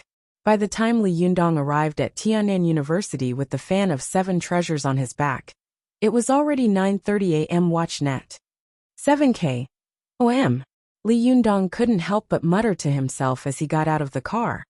I wonder when I'll be able to fly to school. I won't have to suffer from traffic jams anymore. Li Yundong walked into the school with the fan of 7 treasures on his back. As soon as he entered the school, he ran into Feng Na. Li Yundong. Feng Na's voice was clear and crisp. As soon as she shouted, those who knew Li Yundong turned their heads and looked at her with different expressions. Li Yundong had learned to live under such attention. He smiled at Feng Na and said, "What's the matter, future president of the student council? What can I do for you?" Feng Na waved her hand and smilingly said, "Don't make fun of me. We haven't even started yet. By the way, I'm attending a campaign speech tomorrow. Are you coming?" Li Yundong smiled and said, "Okay, I'll definitely come. When exactly?" Feng Na smiled and said, 7:30 p.m., the school's small auditorium. As soon as he heard about the auditorium, Li Yundong couldn't help but think of the storm caused by the days of living with a stewardess incident. He subconsciously didn't want to go there. He smiled awkwardly and said, "Why did you choose this place?" Feng Na had also thought of this matter. She giggled and said, "What does it have to do with me? Do you think I want to?"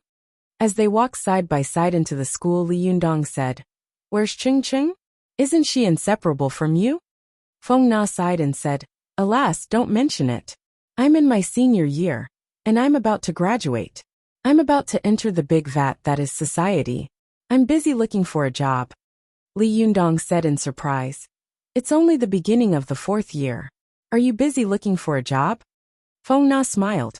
Clumsy birds have to start flying early. Cheng Cheng's family background isn't very good. This summer, she's interning at a company. Once she becomes an intern, she might be able to become a permanent employee. So, she won't be coming to some classes for now. She'll try her best to settle her work first. Li Yundong asked, "What about you? Do you have any intention of working?" Feng Na sighed. "How can it be that easy? How hard was it to find a good job these days? I want to work at a TV station, but I can't get in because I don't have any connections." Hearing this, Li Yundong secretly sighed in his heart. If he hadn't embarked on the path of cultivation, perhaps in another year, he would also have to worry about all kinds of employment problems like Cheng Cheng and Feng Na. WatchNet. Feng Na turned to look at Li Yundong and asked with a smile, "What about you? What's your plan?" Li Yundong chuckled and said with emotion, "I don't have any plans. I'm just a layman with no ambition."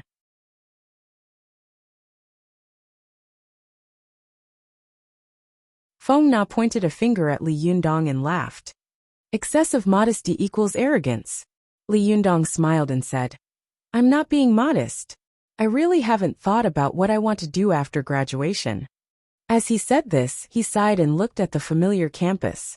He sighed and said, "I just feel that the days pass so quickly. In the blink of an eye, I'm almost a senior. More than half of my college life has passed." Feng Na sighed. "Yeah.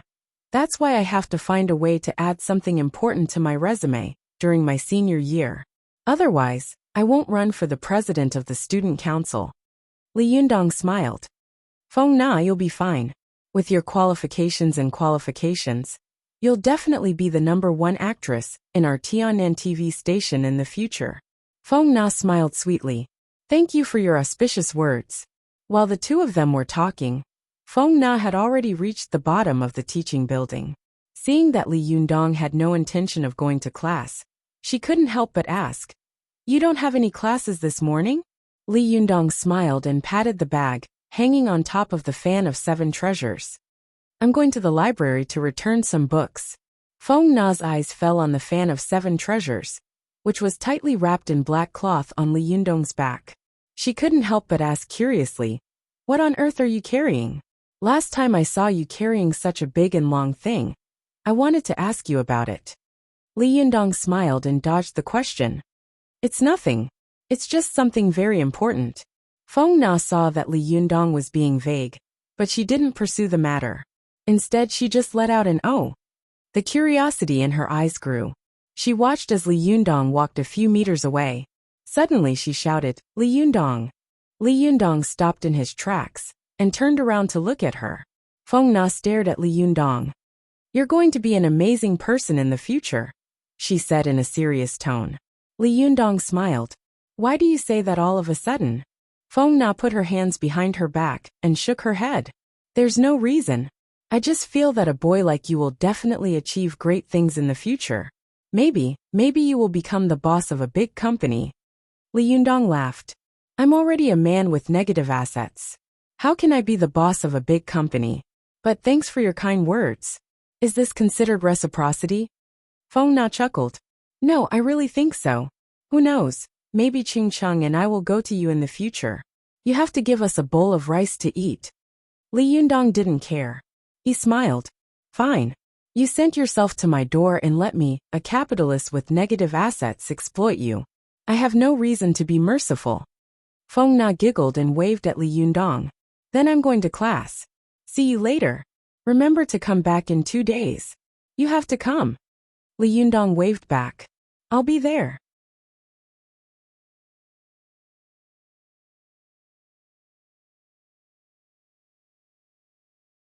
After watching Feng Na go upstairs, he turned around and walked toward the library. Go to Kanban. 7K.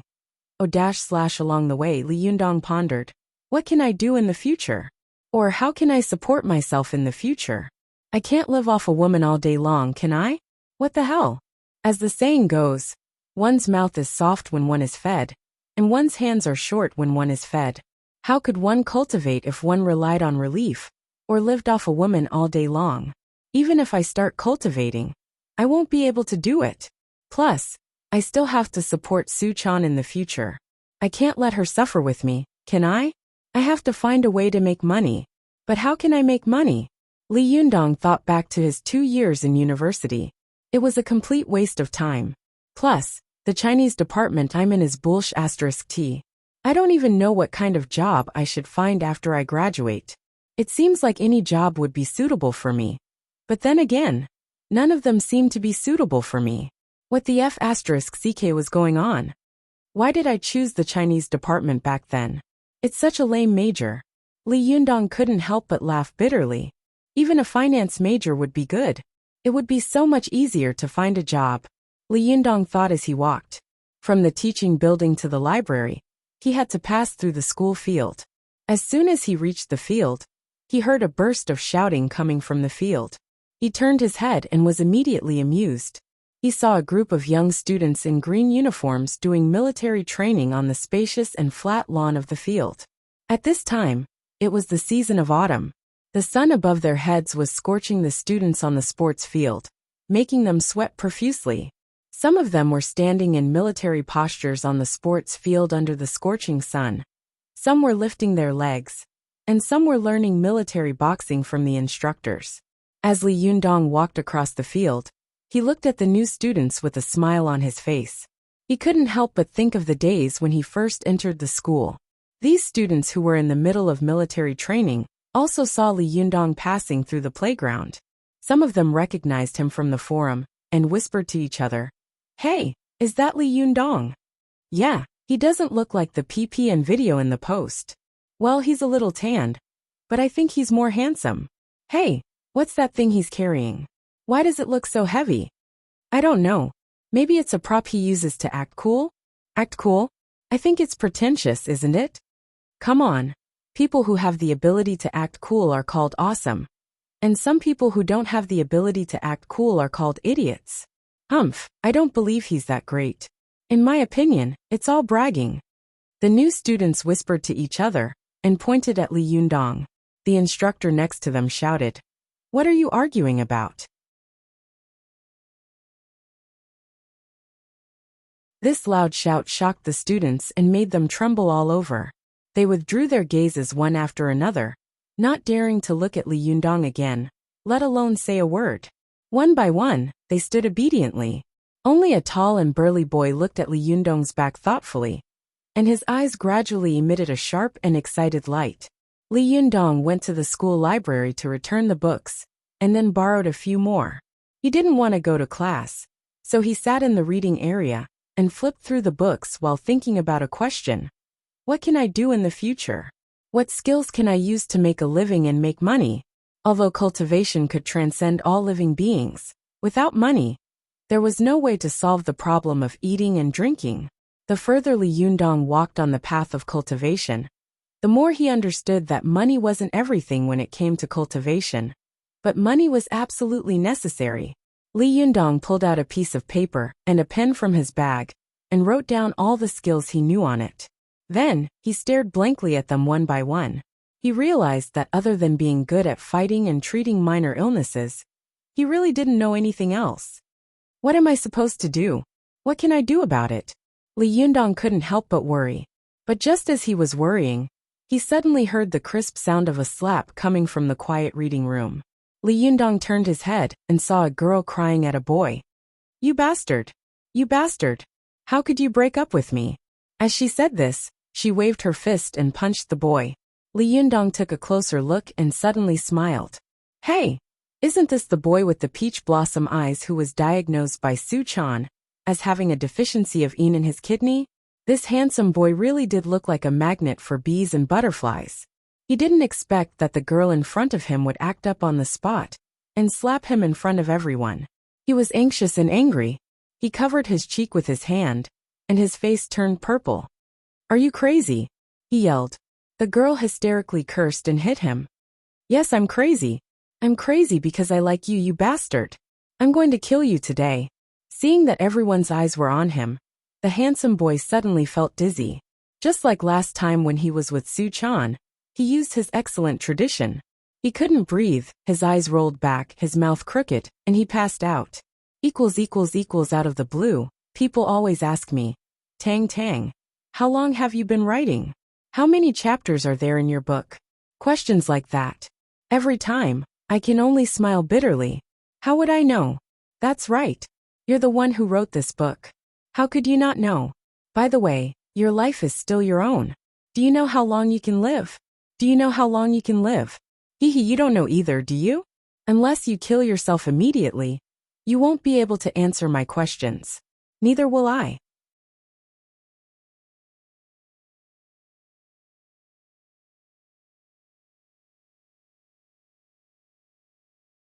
Unless I kill myself immediately, I won't be able to answer your questions either. So please don't ask this kind of question again in the future. Just keep reading. You guys only asked once, but I've been asked countless times. I can't take it anymore. Please, please, thank you, thank you. /om/.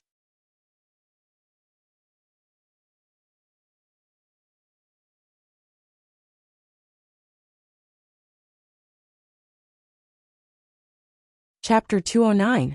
Go to watch net. Although school had just started, there were still many senior students who chose to study in the cool and quiet reading room of the library. Watch net. 7K. OM. As soon as the handsome man fainted, the students in the reading room all stood up, stretched their necks, and looked curiously at the crime scene. Li Yundong glanced at him and found that the handsome man was lying on the ground, twitching and foaming at the mouth. Li Yundong's heart trembled, and he walked over. "Out of the way, everyone out of the way." As soon as Li Yundong took a step forward, a voice rang out. He turned his head, and suddenly found that the person who spoke was also an acquaintance. It was Yan Hua, who had followed Wan Hongling to enter the examination as the top scorer. Yan Hua drove away the onlookers and said, "Everyone, don't crowd around here. It will make it difficult for him to breathe." As he spoke, he turned around and was about to look at the fainted handsome man, but he saw Li Yundong walking toward him. Yan Hua was stunned and frowned inwardly. Why is he here? Li Yundong wanted to check on the beautiful man's condition, but it was very inconvenient for him to carry the fan of 7 treasures on his back. He couldn't even bend down, so he had to untie the fan of 7 treasures and put it aside.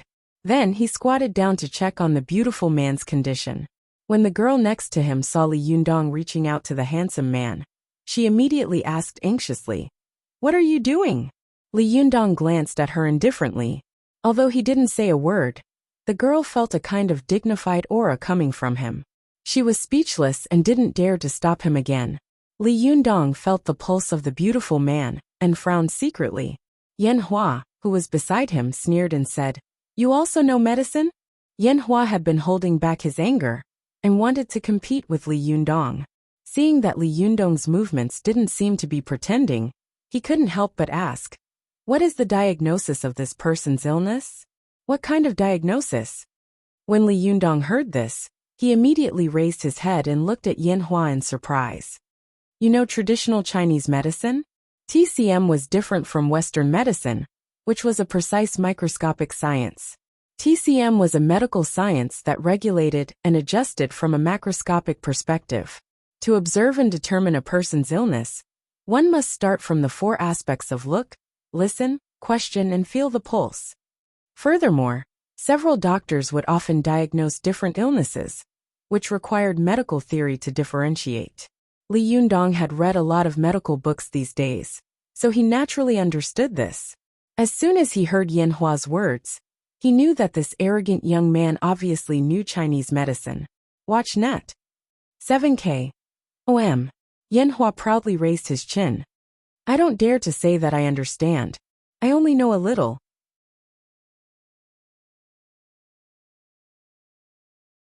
"Do you dare to argue with me here?" Li Yundong didn't comment. "Oh," he said. He opened the eyelids of the beautiful man, looked at him, and said casually, "Why didn't you go to military training?" Yan Hua snorted. "I'm a specially recruited student. I don't need to go to military training. Do you really think I'm a weak bookworm?" Li Yundong glanced at him, smiled slightly, and didn't answer. Seeing Li Yundong like this, Yan Hua became angry. He felt that Li Yundong was looking down on him, but he was also a person who thought highly of himself. He thought to himself, "What's so great about you? Why do you look down on me?" "I look down on you." Yan Hua couldn't help but say angrily, "Hey, do you dare to argue with me here?" Li Yundong smiled. He helped the beautiful man up and said to the girl who was wiping her tears, "You hold him." The girl was panicking and at a loss. Subconsciously, she listened to Li Yundong's words and supported the handsome man with her hand. Seeing that Li Yundong didn't answer him, Yan Hua thought that Li Yundong was guilty. He sneered and said, "I don't think you dare. This man's illness is obviously kidney deficiency. I'll prick him with a needle, and he'll wake up immediately." A curious student couldn't help but ask, "You also know acupuncture?" Yan Hua said proudly, "Of course." He touched his body casually, and suddenly a trace of embarrassment flashed across his face. "But I didn't bring a needle today. Do any of you have a hair clip or something? Can I borrow it?" Immediately, a girl took a hair clip from her head and handed it over. Yan Hua took it and thanked her. "Thank you very much." As he said this, he turned around and was about to show his skills, but he saw Li Yundong's palm pressing on the beautiful man's head, as if he was massaging him. Yan Hua suddenly said angrily, "What are you doing? Get out of the way, don't waste time. You don't even know how to argue. How can you treat people?"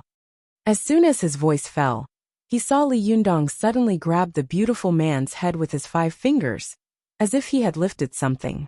In the blink of an eye, the beautiful man snorted and woke up. The surrounding students suddenly burst into an uproar.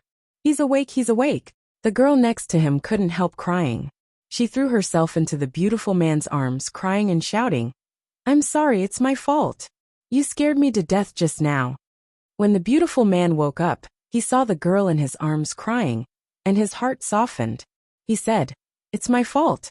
I shouldn't have broken up with you. Watch net." Seeing that the two of them had made up, Li Yundong said with a smile, "It's all right now. The rain has passed. But I'll have to trouble you to change the place when it rains and thunders. This is not a good place for a sitcom." His words made the students around him laugh. Yan Hua stared at Li Yundong with his mouth agape.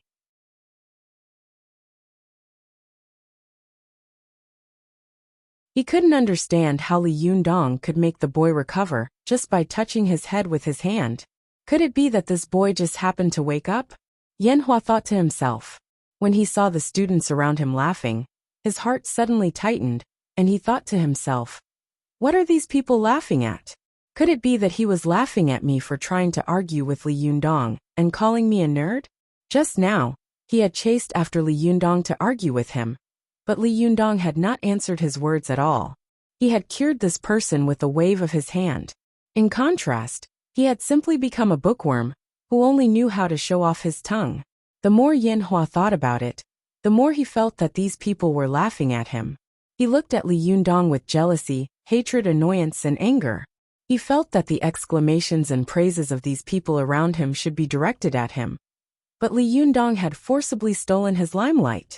Yanhua had been an excellent student since he was a child. Wherever he went, he was pursued and worshipped by his classmates. He thought that the students of this third-rate university would admire him very much because he was the top scholar. But the truth was the opposite. This damned Li Yundong seemed to have been sent by God to deliberately mess with him, making him appear shallow and childish all the time, just like a nerd. Yanhua looked at the handsome man coldly, and couldn't help but say sarcastically, "I advise you to work less when it comes to sex in the future. With your body, if you continue to work like this, I'm afraid it won't be long before you die young." This sentence made the surrounding students burst into laughter. The handsome man's face also turned red, and he was so embarrassed that he couldn't speak. A trace of fear flashed in his eyes. The girls around him also blushed, as if they were about to bleed. Secretly, they pinched the flesh of the handsome man's waist with their fingers. Li Yundong patted the handsome man on the shoulder and said, "Don't worry, I won't die young." Of course, the handsome man recognized Li Yundong, who was an influential figure. He asked tentatively, "Really?" Li Yundong nodded and said, "Of course." The handsome man's face suddenly brightened up, as if he had taken a tranquilizer. He said to the girl next to him with great joy, "You see, I'm so young. It's impossible for me to die young, because of this kind of thing." Li Yundong couldn't help laughing and said, "However, your kidney deficiency is too serious. Your kidney essence is not strong, and your yuanyang is insufficient. Although you won't die young, premature ejaculation is certain." Premature ejaculation? This sentence was even more powerful and shocking than the explosion of a nuclear hydrogen bomb. The students around suddenly stomped their feet and laughed wildly. The handsome man's face suddenly turned as red as a pig's liver, but the girl didn't blush at all.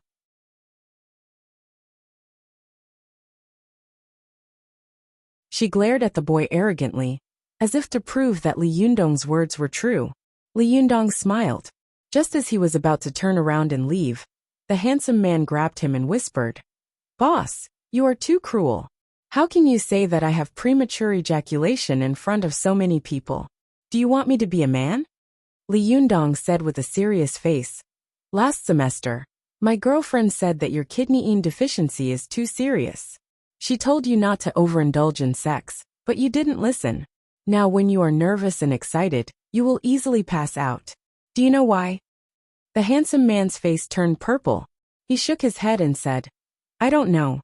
Li Yundong said, "It's because you have consumed too much essence qi in your body. When you encounter this kind of thing, your qi and blood can't supply, so you will easily pass out. You have to be careful. If you don't pay attention, it will not be a problem of premature ejaculation.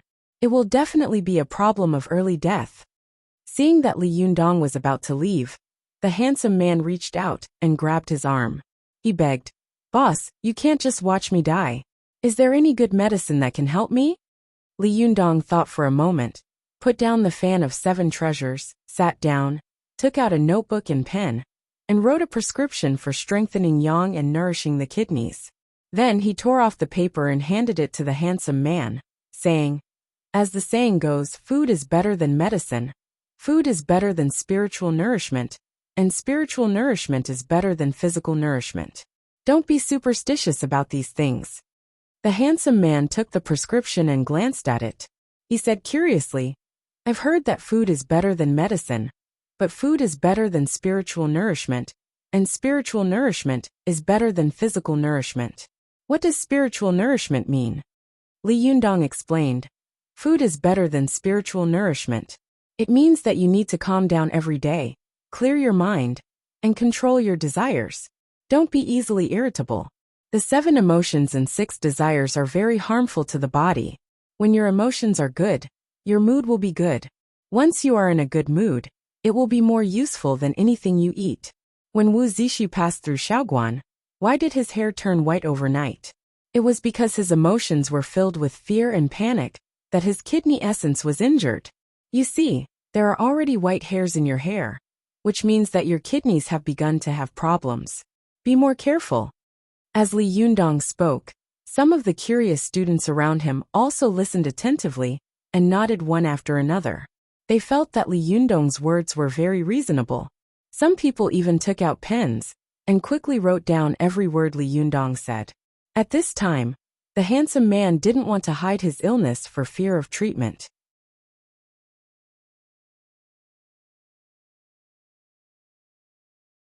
He asked again, "What does it mean that spiritual nourishment is better than physical nourishment?" Li Yundong said, "It's useless to just have a good mood and eat good food all day long, because people need to exercise more. As the saying goes, life is about exercise. That's the truth. If you are in a good mood all day long and eat good food, but don't exercise, it will only create a fat pig, and it will not make your body better at all. Therefore, more exercise is the best way to nourish your body." Speaking of this, Li Yundong seemed to think of something and added, "Of course, bed exercise is not exercise. It is a matter of great catharsis. An exercise can't be too vigorous, like in the gym. It's not good to work hard and sweat a lot. That's called going too far is as bad as not going far enough. It's best to go out for a walk or jog for dozens of minutes, half an hour to an hour after eating. As the saying goes, walk 100 steps after a meal and live to 99. Li Yundong's words were simple and easy to understand. Not only did the handsome man suddenly understand, but the students around him also understood and looked at Li Yundong with admiration in their eyes. The handsome man carefully hid the prescription and said with a smile, "Boss, I admire you today. With such good medical skills, why don't you become a doctor?" Li Yundong smiled and said, "Nowadays, people don't believe in traditional Chinese medicine." The handsome man said, "Then it's all the more reason to promote it." Li Yundong's heart skipped a beat, and a voice in his mind shouted loudly, "That's right. Why don't I use my advantage in cultivation to do something related to medical practice? I can make money this way, and I can also promote our Chinese culture. Why not?" Last week's flower list was regrettably only ranked 9th, and the 8th place was taken by Xiao Qian. The number of flowers for children's shoes reached a new high, but they were still regrettably defeated, although they were defeated with honor. This week's Tuesday and Saturday, tomorrow's third watch, children's shoes more flowers. /om/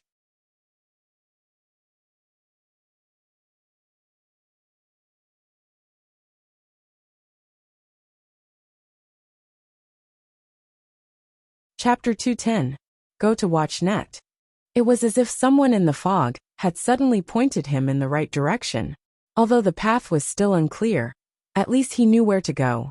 At least he wouldn't be like a lost person who didn't know where to go. The beautiful man's words made Li Yundong feel as if he had been enlightened all of a sudden. Go to watch net. Net. Super_speed. More. New.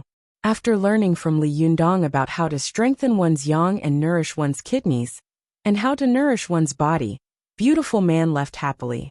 Li Yundong, on the other hand, understood the direction of his future from beautiful man's words, and walked out of the library with joy in his heart. When he reached the door, he saw the old man in charge of the library. He smiled and nodded to him, then walked out of the door. Yan Hua, who had been looking at Li Yundong with hatred and jealousy, walked up to the old man and asked in surprise, "Grandpa, do you know him?" Yan Hua's grandfather laughed and said, "This is the person I told you about on the phone. What do you think? Are you convinced?" Yan Hua's face was ugly. He shouted, "Why should I be convinced? What's so great about him?" After that he walked out angrily. Yan Hua's grandfather looked at Yan Hua and shook his head secretly. He sighed in his heart. This boy has been arrogant since he was a child. He is used to being flattered. I'm afraid this time he is going to suffer a big setback. When Li Yundong returned from the original path with the fan of 7 treasures on his back, most of the freshmen on the sports field had already rested. Many of them were resting under the shade of trees. Only one class was still persistently practicing military boxing under the sun. Li Yundong glanced at the class on the way back and found that it was actually a student practicing with an instructor. The other students were watching the scene on the field excitedly and nervously. It was not common for a student to fight an instructor. Li Yundong couldn't help but stop and take a second look. The instructor on the field wasn't very tall, standing at about 1.7 meters. However, his body was lean, his skin was tanned, and his eyes were bright and full of expression. With one look, one could tell that he was a martial artist. The freshman standing in front of him was wearing a camouflage uniform. He looked quite tall, and his sleeves were rolled up high. The muscles on his arms were like steel bars, and it was obvious that he was a martial artist of external martial arts. Go to watch net. When the boy saw Li Yundong standing not far away and watching, a trace of excitement suddenly flashed in his eyes. He took a deep breath, leaped forward, and punched the instructor like a cannon. As soon as he made his move, Li Yundong secretly frowned. The moment an expert made a move, one would know whether or not he was an expert.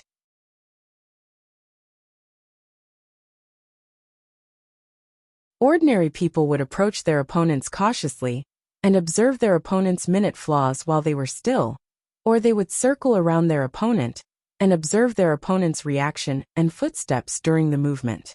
From there, they would judge their opponent's agility. If the opponent's footwork was not as nimble as his, then he would walk around the opponent, trying to create an advantageous position where the opponent's back was to his advantage, and then fiercely attack the opponent's back. If the opponent's footwork was more nimble than his, then he would immediately rush forward and engage in hand-to-hand combat, not allowing the opponent to leave his attack range and footwork range. However, the moment the boy punched out, not only did he go straight for the instructor's chest, he didn't even bother to test his strength. Instead, he took a huge leap, and his movements were so big that he didn't seem to care about the instructor at all. Moreover, in Li Yundong's opinion, the fact that the boy dared to do such a thing showed that he was indeed capable. His punches were fierce and experienced, and his moves were bold and presumptuous. If Li Yundong hadn't reached the Juji phase, it would have been very difficult for him to deal with the boy. The instructor practiced military boxing. Although there were striking techniques in military boxing, most of them focused on capturing and subduing the enemy.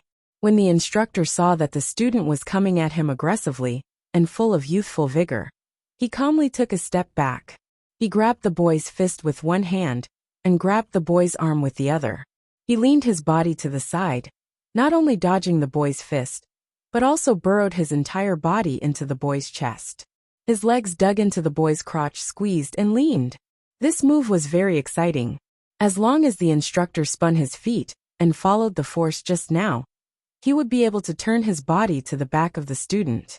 He would immediately be in an advantageous position and be able to subdue the opponent with the cross-lock grappling technique. But just as his legs were about to squeeze the boy's body, he suddenly felt an extremely powerful force coming from the boy. The student in front of him suddenly let out a loud roar and spat out an air cannon from his mouth, causing the instructor's heart to flutter. His body couldn't help but tremble, and then his whole body flew up with a whoosh. He actually flew 5 or 6 meters away, heading straight for Li Yundong like a cannonball. Go watch net. 7K. Li Yundong's heart skipped a beat. He hadn't expected that he would be able to see a troublesome matter just by looking at it from the sidelines. He reached out and pressed on the back of the instructor. A gentle force was sent out, and the instructor was quietly blocked. The exchange between the student and the instructor was very fast. It could be said that it was as fast as lightning.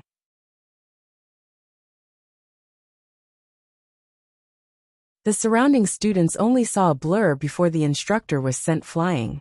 It was like a scene in a kung fu movie, where the instructor was suspended on a wire. Wow! The freshmen immediately burst into an uproar. Some of them who knew the student immediately shouted excitedly, "Feng Ji, you're awesome!" In the eyes of the freshmen, the instructors were lofty existences that could not be offended. However, Feng Ji, who was also a freshman like them, had actually sent the instructor flying in an extremely exaggerated manner. This immediately caused them to be astonished by Feng Ji. Some of the students in the dormitory, who knew Feng Ji more or less, began to brag about him with pride. Now you know how awesome Brother Feng is, right? You have to know that Brother Feng is the national martial arts champion. Are you serious? Why did the national martial arts champion come to our school? Why didn't he go to the sports school? Well, how would I know? But I heard that he's a specially enrolled student. After the instructor who had been sent flying stopped in his tracks, he looked back to see who had caught him. After seeing that it was also a student of this school, he was immediately stunned. He muttered to himself, I felt like I had hit a wall just now. My opponent's hand was soft and strong, and I wasn't hurt at all. Obviously, he's also a master. When did Tian'an University become so crouching tigers and hidden dragons? As he thought about it, he laughed self-deprecatingly. Thank you so much. I didn't expect to embarrass myself so much today. Li Yundong smiled and said, he has been practicing martial arts for many years. It's normal for him to lose. The instructor looked at Li Yundong. He saw that the boy in front of him was standing like a pine tree. Although his aura was extremely strong, he didn't give off an aggressive feeling like Feng Ji. Instead, he gave off a strong impression. The instructor asked curiously, are you also a martial artist? Ever since Li Yundong had started practicing Shentong in the Zhuji phase, his powerful aura, which he couldn't restrain, had all been refined into the Jinqi of the Niden and stored in the lower dantian of his lower abdomen. Li Yundong's aggressive heroic spirit had also become restrained from the outside. He was no longer like before, where he would stab people of the same gender wherever he went. Li Yundong smiled at the instructor and said, I guess so. As he said this, he subconsciously glanced at Feng Ji. Feng Ji, who was surrounded by these freshmen like stars surrounding the moon, also happened to look up at Li Yundong. Like an intruder who had just stepped into someone else's territory, he raised his chin and gave Li Yundong a provocative look. If it had been in the past, with Li Yundong's irritable character, he might have immediately greeted him with a sneer.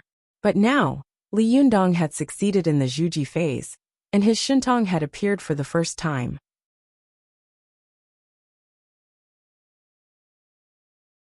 His temperament had also changed, gradually becoming deep and tolerant.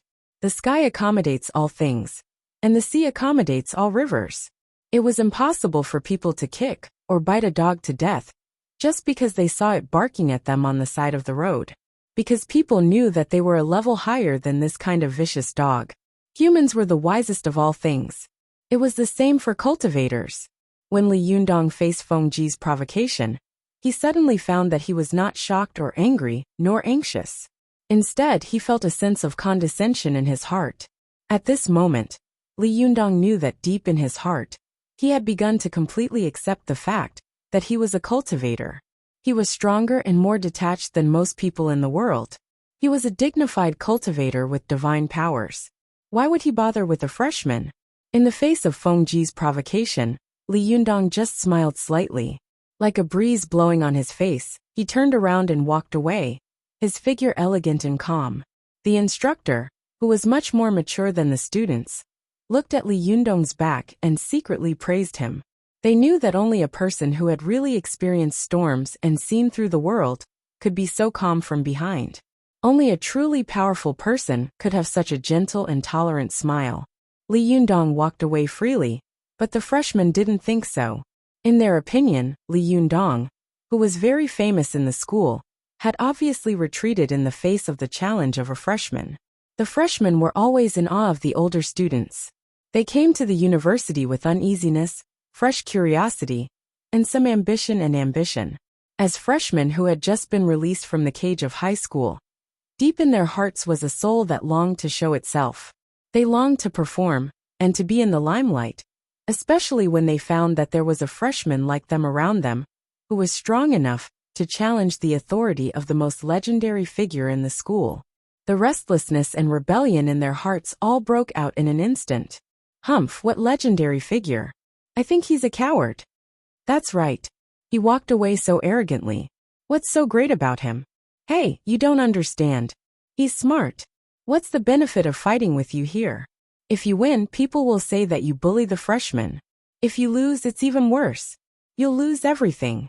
This is called shrewdness. Do you understand? Humph. I saw the posts on the forum praising him so much that I thought he was very awesome. I didn't expect that he was also a wily old fox. I despise him. Are you qualified to despise him? Who do you think you are? Only our brother Feng is qualified. Humph, flatterer. The students whispered to each other, while Feng Ji stood still and stared at Li Yundong's back. He was like a young lion, his eyes sharp and threatening.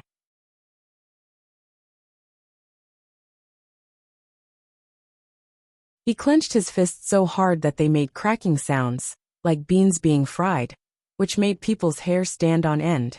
If you don't throw flowers while reading, be careful that you die young. Ahem, that's right. /OM/.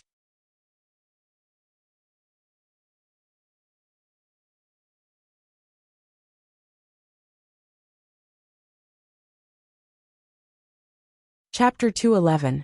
Go to watch net. After class, Li Yundong headed to the cafeteria for lunch as usual.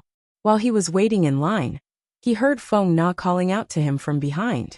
Li Yundong. Li Yundong turned his head and greeted her with a smile. Watch net. Color ** literature _learning % super #speed. Update.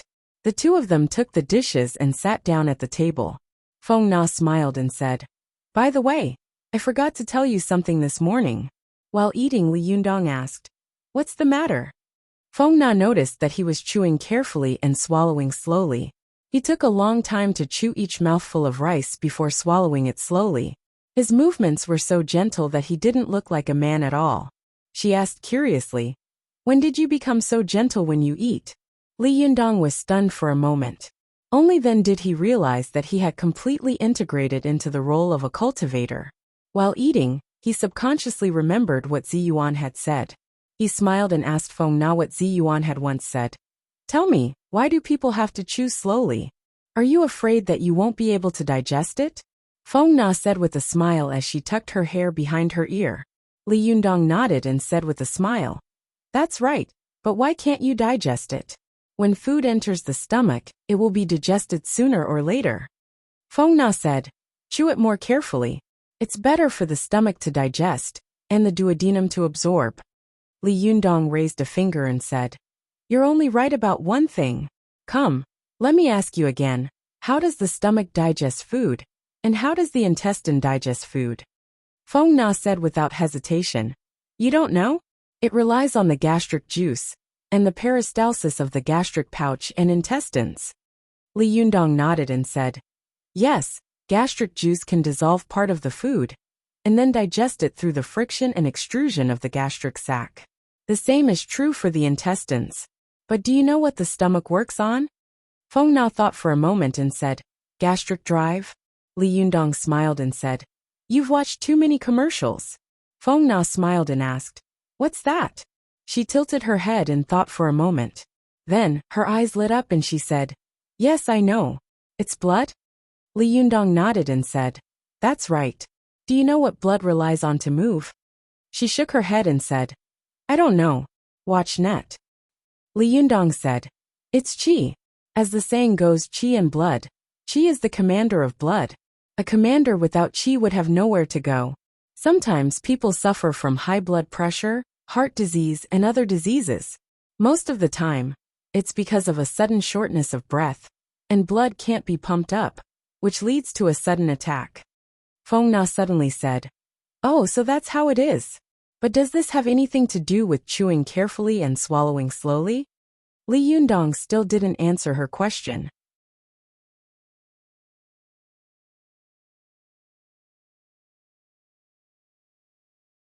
Instead, he asked, how long can you take a breath? As he spoke, he demonstrated the action of taking a breath himself. Feng Na followed suit, and inhaled until she could no longer inhale. Then she exhaled. Li Yundong asked with a smile, can you inhale endlessly? Feng Na smiled and said, how is that possible? Humans can't breathe endlessly. Li Yundong nodded and said, that's right. So no matter what a person does, his qi is limited. Your breathing is like this, and so is the qi in your body. When you eat, If the food you chew is coarser, your stomach will have to use more strength to digest it. If your stomach wants to exert strength, it will have to consume more blood and qi. You consume more here, so you use less in other places. And a person's qi is limited. This is called robbing Peter to pay Paul. Many people eat voraciously when they are young, but when they get old, their stomachs have problems. That's the reason. Feng Na widened her eyes and looked at Li Yundong in surprise. She was speechless for a long time. Li Yundong smiled and said, "What's wrong? Why do you look like you've seen a ghost?" Feng Na made an obeisance by cupping her hands and said with admiration, "Well, Jinren Li, I really admire you today. You are becoming more and more like a Jinren." In the past, when Su Chan taught people a lesson in public, she said that her medical skills were taught by you. At that time, I was doubtful, but now I'm sure. As she spoke, Feng Na stretched out her palm in front of Li Yundong and said with a smile, "Come on, Jinren Li, let me see a doctor." Li Yundong laughed and said, "Are you going to see a doctor? Why do I see that you want to have your fortune told?" Feng Na giggled, rolled her eyes and said with a smile, "Then it's good to have my fortune told." Li Yundong pointed at Feng Na and said with a smile, "Which mountain are you going to worship? You're not sincere at all." But he still pretended to be serious and said, "Do you want to have your career or your marriage read?" Feng Na smiled and said, "Both." Li Yundong smiled and said, "Benefactor, you are too greedy. You are like a snake trying to swallow an elephant. This kind of insincerity won't work."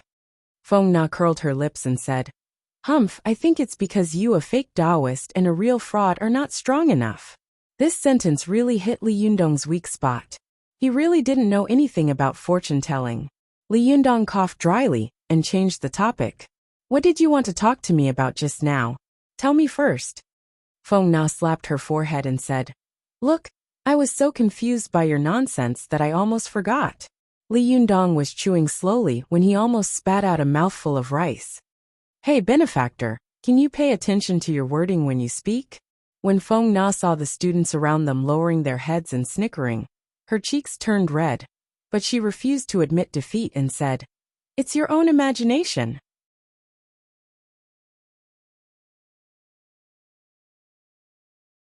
Li Yundong coughed dryly and said, "Don't talk nonsense. Tell me what's the matter." She giggled and said, "Actually, it's nothing. It's just that there's a welcome party in a few days, and I want you to join us for a rehearsal. Watch net." Li Yundong immediately waved his hand. No, you haven't become the president of the student union yet. Why should I go? Didn't we agree that I would only go if you became the president?" Feng Na smiled slyly. "I will definitely become the president. Don't worry. If you don't come to rehearse, I'm afraid that you will have stage fright when the time comes." Li Yundong laughed.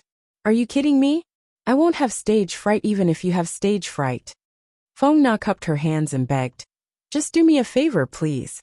Although most of the performances in the welcome party are for the freshmen, the older students will also have performances. If our performance is too lousy, we will be laughed at." Li Yundong was most afraid of being begged by beautiful girls like this, especially girls who were close to him. He rubbed his forehead and said helplessly, "Hey, tell me what I want to do first." Feng Na giggled. "We want to rehearse a short play." Li Yundong said curiously, "Oh, that's new. What do you rehearse?" Feng Na smiled proudly. "The Legend of the Sword and Fairy, that I personally choreographed." Li Yundong gasped. "Wow. How many hours do you want the audience to watch? That's a bit long. How many generations? Don't tell me it's going to be a lousy work like the second and third generations." Feng Na laughed. "Of course it's one generation. Only one generation is the most classic. And it's just one scene." Li Yundong laughed. "That's more like it. What scene?" Feng Na laughed. "The scene where the sword sage takes Xiaolinger away." "Then who should I play?" Li Yundong asked curiously. As soon as he finished speaking, he became alert.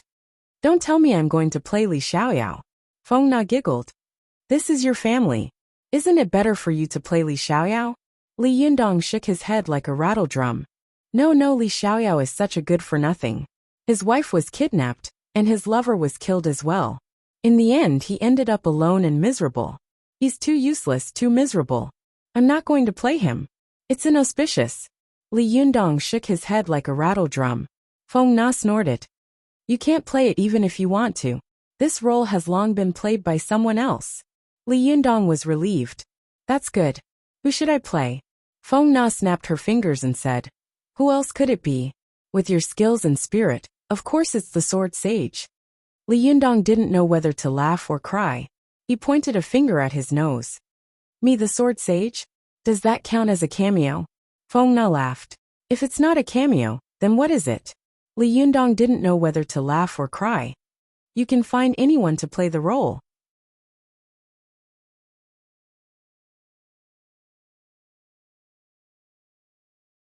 Feng Na shook her head and said, No, in the whole school. I can see that you are the only one who has the transcendent, aloof, and cold temperament of the sword sage. This kind of temperament can't be acted out. Even the other professionals in the film and performance department don't have this kind of temperament. So, this role must be played by you. Li Yundong touched his cheek and pretended to stroke his beard. He coughed dryly and said, Am I so outstanding? Feng Na kept a straight face and said seriously, You don't have to doubt that I was just flattering you. After that she burst out laughing. Li Yundong didn't get angry when he heard this. Instead he laughed out loud. While he was laughing, he suddenly heard a voice behind him. Li Yundong? Li Yundong turned his head and saw Feng Ji, who he had met once before, standing in front of him, looking at him with bright eyes. He stood in a straight line with his knees slightly bent, like a cheetah that would pounce and eat people at any time. Li Yundong frowned secretly and asked, What can I do for you? Feng Ji cupped his hands to Li Yundong and said, I heard that your kung fu is good, so I want to compete with you. Li Yundong smiled and said, That's a misconception. I haven't learned kung fu. After that, he turned around and didn't want to talk to the boy. What he said was true. Li Yundong really hadn't learned kung fu from anyone for a day. What he had learned was the way of cultivation. He had used the method of external alchemy to strengthen his body, and then entered the Tao with the method of Naiden. It had nothing to do with kung fu at all. However, Feng Ji didn't believe his words at all. Seeing that Li Yundong had turned around and ignored him, he suddenly became furious, thinking that Li Yundong was looking down on him. He glanced around and saw that most of the students around him were focused on him, especially the freshmen who regarded him as a celestial being. Feng Ji sneered and shouted in a low voice, Then I'll have to offend you. After that, he jumped up and grabbed Li Yundong's shoulder with his fingers like hooks. /OM/.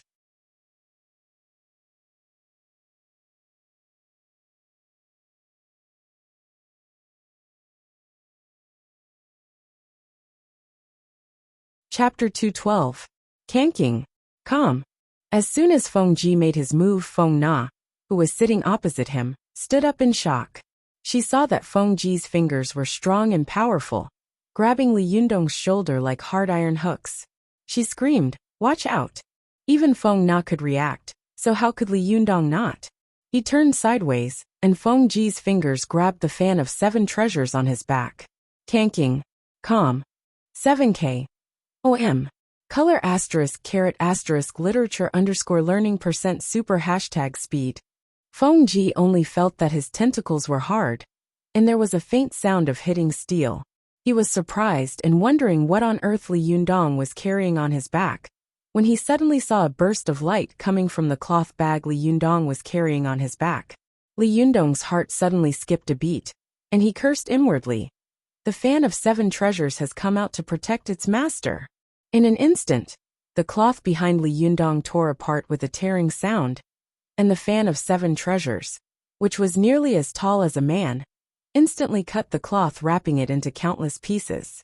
It suddenly jumped out of the restraint, and the fan's leaves opened with a swoosh, like a peacock spreading its tail. The fan's leaves rubbed against each other, making the clanging sound of iron. The students in the cafeteria suddenly felt a strong murderous aura coming at them, making them almost unable to breathe. It was as if they had suddenly been placed in an ancient battlefield, surrounded by strong winds. The wind was mixed with the terrible sound of iron rubbing against each other, as if countless soldiers were continuously pulling out their swords and sabers from their waists. After the fan of 7 treasures opened in an instant, its fan's leaves automatically flew at a high speed. Golden Sanskrit characters suddenly burned and jumped up, surrounding the fan of 7 treasures, looking dazzling and solemn. The students around were already dumbfounded, and even Feng Ji was so shocked that he couldn't wrap his head around it. What is this? After the fan of 7 treasures rotated at a high speed, it didn't stop at all and slashed toward Feng Ji. Li Yundong was shocked. He knew that if the fan of 7 treasures hit Feng Ji, he would immediately become a mass of flesh and blood. Being hit by the edge of the fan of 7 treasures, rotating at high speed, was no different from being hit by an electric saw. In the blink of an eye, Li Yundong moved like lightning and accurately pinched the tail of the fan of 7 treasures.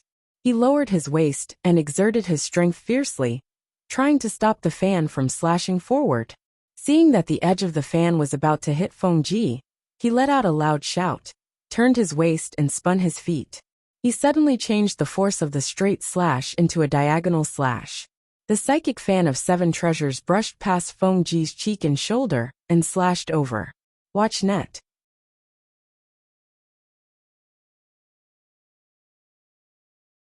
Feng Ji only felt a gust of wind whistling past his ears, as if countless swords and sabers were slashing down from beside him. He was so frightened that he didn't dare to make any movements, fearing that he would be chopped into pieces if he moved even a little. After Li Yundong changed the direction of the fan of 7 treasures, he spun his feet again and twisted his waist fiercely. Taking advantage of the falling force of the fan of 7 treasures, he forcefully swung the fan backward. Then, with the movement of swinging the fan, he forcibly closed all the fan leaves with a swoosh. From the slash of the fan of 7 treasures to Li Yundong's grasp, twist and swing, these lightning-fast moves were so fast that no one could see them clearly. There were even residual shadows of the burning golden characters in the air, like the effects of a special effect in a movie. It was dazzling and shocking. After the last sound of the fan blades rubbing against each other, all the people in the cafeteria suddenly felt that the whistling sound in the air had disappeared in the blink of an eye, and the residual shadows of the burning golden characters in the air also slowly disappeared. They all sat or stood, staring at Li Yundong blankly, unable to say a word, as if they had all been frozen in place. It wasn't until Li Yundong slammed the fan of 7 treasures on the ground with a thud, causing their bodies to shake and their feet to go numb, that they came to their senses, as if they had just woken up from a dream.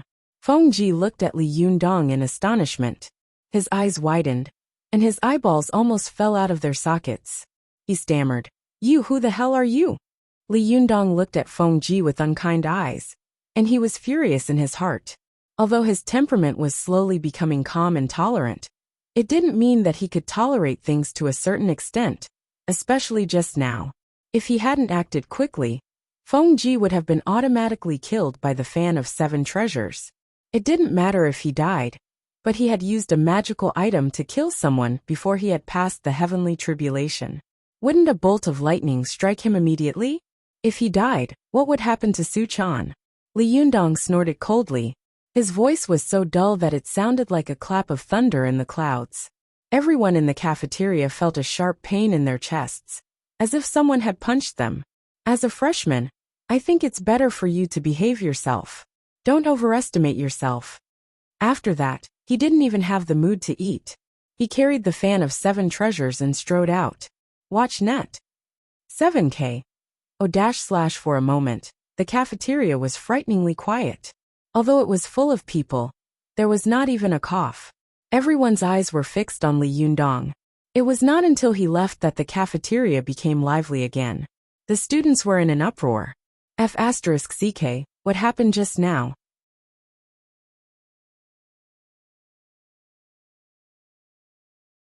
Too awesome, too shocking. It's like watching a computer CG too strong. So he's been carrying a huge black iron fan on his back all this time. F***ck. Dawn also used this in Fortress Besieged in October. However, the iron fan he used was simply tragic compared to the one Li Yundong was using. It's so lame. F***ck. The ground was smashed by this iron fan. How heavy is this fan? I guess it's at least dozens or hundreds of kilograms, right? It looks like it's made of pure steel. Strong, it's too strong. The students were talking excitedly, but suddenly, there was an ear-piercing crack on the table next to Feng Ji, who was in a daze. Then, with a bang, the stone table made of marble suddenly broke into two pieces and collapsed. The cafeteria was quiet again in an instant, and then in a few seconds, it was boiling again. The roof of the cafeteria was almost blown off. F***CK, that's too much. What's going on? F***CK. It seems that the blades of the iron fan were cut off when it was spinning like a wheel. F***CK. This is even more exaggerated than in the movies. The seniors were discussing excitedly, and the freshmen were all dumbfounded, unable to believe their eyes. Some of them finally understood why the seniors in this school worshipped Li Yundong like a god, and regarded him as a unique legendary figure in the school. It turns out that he's really a legendary figure. F***CK. That was too exaggerated, wasn't it? F***CK. I said bad things about him. I offended him. I won't be finished after 4 years in college, will I? Should I transfer to another school? As the freshmen were talking, the seniors took the opportunity to give them advice. You are young and ignorant. Jimren Li won't argue with you. Jimren Li? Yes, don't you know that Li Yundong has a sect in this school? What? Li Yundong has a sect here? What sect? I want to join. The Divine Fist sect. Benefactor, do you want to join? It's very simple. As long as you fill in this form and pay the entrance fee of 200 yuan, you can become an apprentice of Jimren Li. At that time, we will all be brothers. Your parents will be my parents, your brothers will be my brothers, and your wife will be my wife. F***CK off monk. Jimren Li is a Taoist master. You monk, get out of here. What Divine Fist sect? Didn't you hear at the school gate last time that there was a Divine Fist sect in this world? And it's in Kowloon, Hong Kong. People might sue you for infringement. Ahem, fellow Taoist, don't listen to that monk's nonsense. I am the chief disciple of Jimren Li. I have full authority to accept disciples on behalf of Jimren Li. May I ask, do I have to pay the entrance fee? Of course not. Our sect doesn't need to pay any entrance fee. You just need to give out a PP and report your 3 measurements before joining. Well, my 3 measurements are 36D, 2536. Can I join? What? 36D? Yes, yes. Of course there is milk ahem. Big.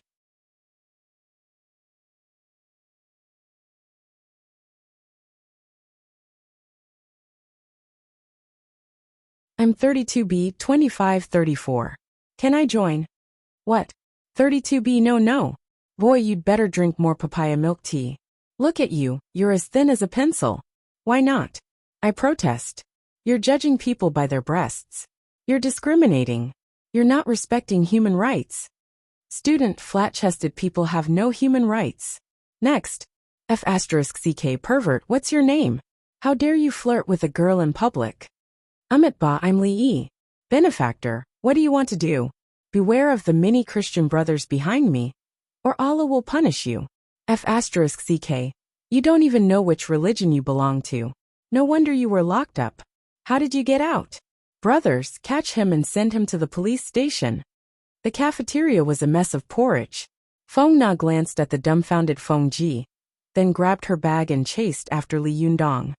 Hey, wait for me. Feng Na chased after him and ran a few steps.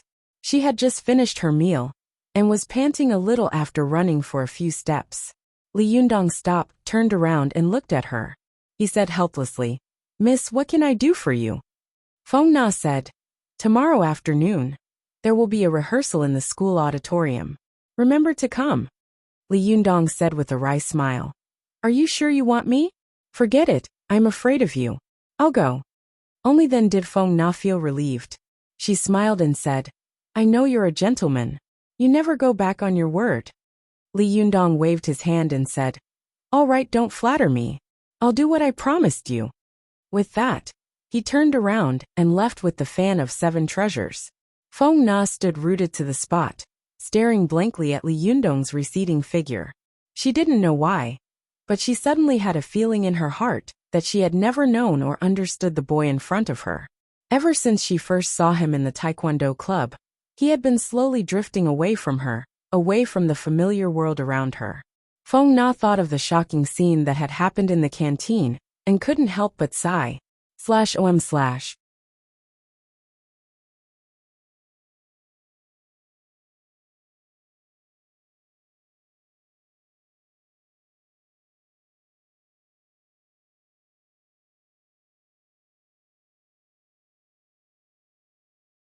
Chapter 213.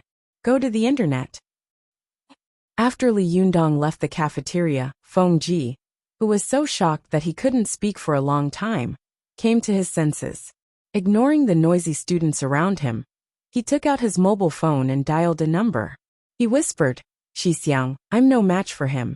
Well, this guy seems to be an inner disciple. Well, I see." After hanging up the phone, Feng Ji's eyes flickered for a while, and then he left the cafeteria. Go to the Internet. 7K. OM. At the same time, when Li Yundong caused another big trouble in the school cafeteria, Su Chan had already returned to the foot of the mountain of the Fox Zen school with her master. Su Chan clearly remembered that she had left the sect for as long as she could remember. She only vaguely remembered that there were several Shibua and Shiji in the sect, but she couldn't remember their appearances and figures clearly. Su Chan knew that she was the youngest junior of the Fox Zen school. This time, she was afraid that she would have to call everyone elder or senior. She couldn't help but feel a little timid. She hid behind Ao Wushuang and didn't dare to come out. Although Ao Wushuang knew what her disciple was thinking, she was not in the mood to coax her. When she thought that her sect was about to be in trouble, she was very anxious. When she reached the top of the mountain, she rushed all the way to the mountainside. Not all the temples and Taoist temples in the world were built on the top of the mountain. Most of them were built on the mountainside. Ao Wushuang walked quickly all the way. The dense jungle around her was blooming with flowers. Many tourists stopped to watch on the bluestone road, but she was not interested in looking at them. The little fox also followed her step by step.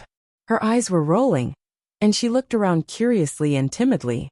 In her impression, these things seemed to be very familiar, but also very strange. Halfway up the mountain, a corner of a Taoist gate was faintly revealed in the dense forest.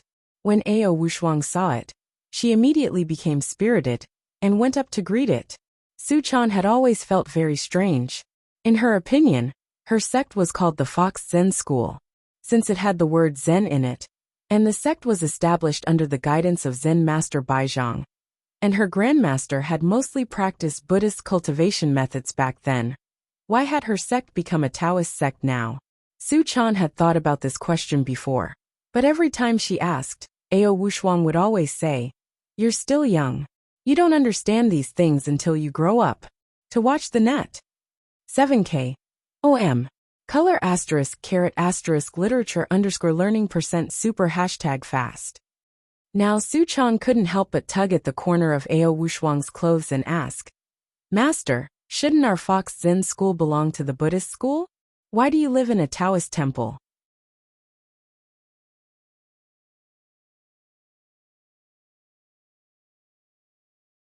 Ao Wushuang patted Su Chan's hand, which was holding the corner of her clothes, and said, "It's a long story. I'll tell you later." Su Chan couldn't help pouting and muttering in a low voice, "I knew it would be this sentence again." Ao Wushuang ignored her and knocked on the door.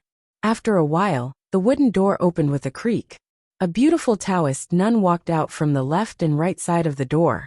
When the Taoist nun saw Ao Wushuang, she was stunned. "What can I do for you?" Ao Wushuang glanced at her and walked inside. "Where is Lu Yi? Go and tell him that I'm back." When the Taoist nun saw that Ao Wushuang had not announced her name, and had directly called her leader by his name, as well as barging in without permission, she was shocked and angry. She blocked her way and said coldly, "Who are you? Tell me your name." Ao Wushuang looked the Taoist nun up and down, and saw that she didn't look like a fox spirit. Moreover, the red pill in her body had been broken, and she had lost her virginity. She was wearing a Taoist robe, but her face was covered with heavy makeup. She was dressed in a coquettish manner, and had changed into fashionable clothes. Ao Wushuang knew that she must be an outer disciple. She immediately sneered and said, You, an outer disciple, don't deserve to know my name. The Taoist nun sneered and retorted. It's true that I'm an outer disciple, but who do you think you are? How dare you break into the Taoist mansion? How dare you? Ao Wushuang raised her head and laughed. I can come and go as I please. It was the same 10 years ago. And it's the same now. You don't know the immensity of heaven and earth. Hurry up and get out of my way. After that, Ao Wushuang flicked her sleeve, and a strong wind blew past. The Taoist nun flew a few meters away and hit the wall. Then she slowly slid down like a picture. Although Ao Wushuang's move looked fierce, in fact, she used a strong and gentle force. She put the Taoist nun on the wall, but let her fall slowly. She was not injured, showing her excellent kung fu. Go and look at the net. However, as an outer disciple, the Taoist nun didn't know the trick at all. She immediately shouted, Someone is here. Someone is trespassing and beating people. As soon as she finished shouting, a dozen Taoist nuns in Taoist robes rushed out of the Taoist temple. Some were holding horsetail whisks, some were holding long swords, and some were holding ame daggers. They surrounded Ao Wushuang, and one of them shouted angrily, Who dares to be so arrogant here? Are you tired of living? Ao Wushuang glanced at these people coldly. She didn't take them seriously at all. She sneered and said, A group of people who don't know the immensity of heaven and earth. Who is your master? Shout out, lest you say that I'm bullying the weak later.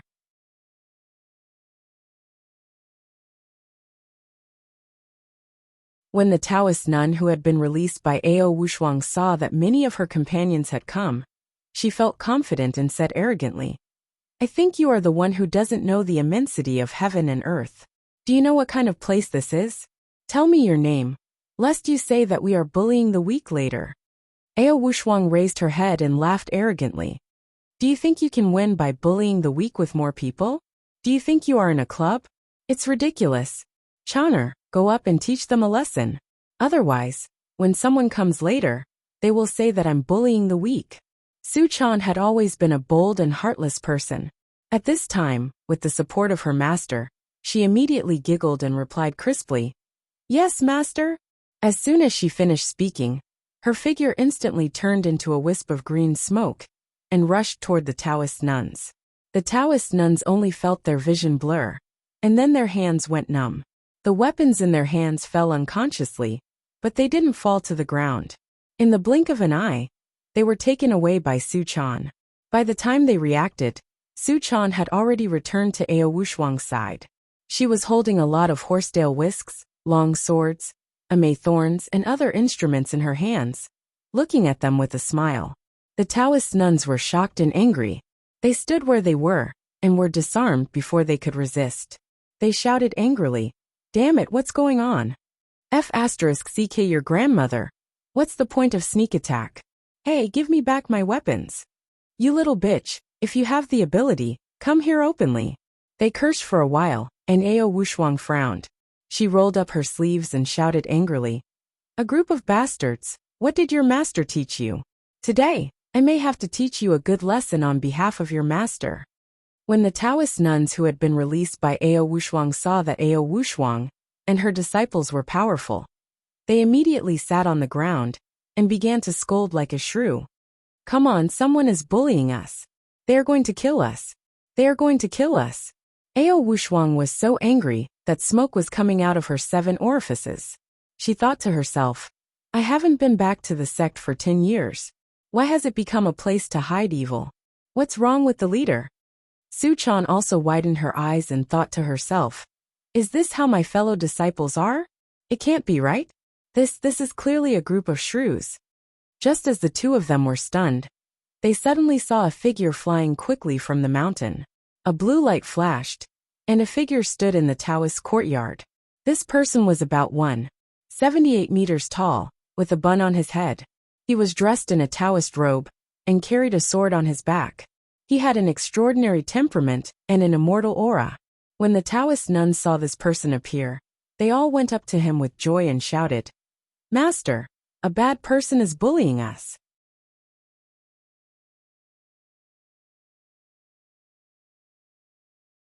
Sherbois, you have to stand up for us.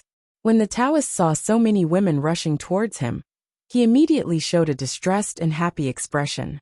"Oh, my little girls, what's going on?" The Taoist nuns pointed their fingers at Ao Wushuang and said, "It's her. She's bullying us." Then they pointed at Su Chan and said, "And her. She stole our weapons." The Taoist looked in the direction of the finger and was shocked. "Ao Wushuang, why are you back?" His gaze fell on Su Chan, and there was a burst of strange and greedy light in his eyes. He said in surprise, "Is this Su Chan?" Su Chan felt uncomfortable being stared at by the Taoist priest, and subconsciously shrank behind Ao Wushuang. The Taoist priest showed a kind expression and said to Su Chan, "The last time I saw you, you were still a little girl. I didn't expect you to become so big now." Su Chan asked Ao Wushuang in a low voice, "Master, who is he?" Ao Wushuang sneered and said, "You have to remember that this is the most useless second Sherbua of our Fox Zen school, Gufeng." Gufeng smiled bitterly and said, "Little Shimmy, I haven't seen you for 10 years, but you haven't changed at all. Your mouth is still so unforgiving." Ao Wushuang snorted coldly and said, "You haven't changed at all, have you? You're still so greedy and lecherous." A trace of anger flashed through Gufeng's eyes, but he was still smiling. "Why do you say that?" Ao Wushuang glanced at the stunned Taoist nuns and said, "What's wrong with these people? How did you discipline your disciple?" As soon as she finished speaking, she heard a cold snort. "My disciple is also here. Why, little Shimmy, do you want to teach me a lesson too?" Ao Wushuang looked around and saw a beautiful young woman in a Taoist robe with a sawtooth iron wheel on her back. She immediately frowned and said to Su Chan, "This is your 7th Sherbua, Yiyu." After that, she said coldly to Yiyu, "7th Sherbua, how have you been?"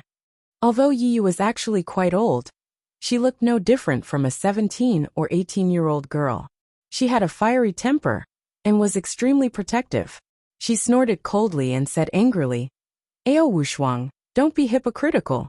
You haven't come back for 10 years and caused such a big trouble outside. It's fine if you harm our sect, but as soon as you come back, you bully my disciple. What do you mean? Do you still have me in your eyes?" After that, Yi looked at Su Chan and sneered, "You did it just now, didn't you? Very good, very good. Come here, and let me see how much of your master's skills you have learned."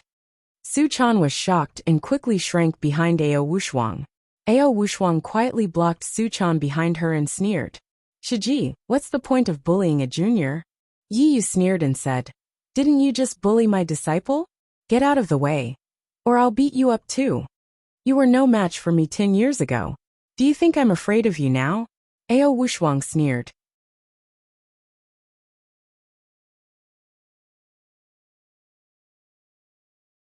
The 3-foot-long Bahuang sword hidden behind her jumped out with a clang and automatically surrounded Ao Wushuang, as if to protect its master. It let out a sword cry like a dragon's roar. For a moment, the sword chi in the courtyard was everywhere, and the wind was blowing. When Yiyu saw the Bahuang sword, she was shocked and angry. "He actually gave this sword to you. Well, you really colluded with the Jingyi school. No wonder Yan Fong of the Linggong sect came to ask for a punitive expedition 9 years ago. Tell me, did you deliberately lead these disasters to the sect?" After she finished speaking, the chainsaw Vajra wheel behind her jumped out and rotated quickly. It also let out a harsh and sharp buzzing sound, provoking the Bahuang sword not to be outdone. For a moment, these two treasures were challenging each other in the air. The sword chi in the Taoist Academy soared into the sky and was full of murderous intent. Su Chan looked at the field with a dumbfounded expression and said in her heart, "No way, as soon as he came back, he actually started fighting by himself? Is there a mistake?" /om/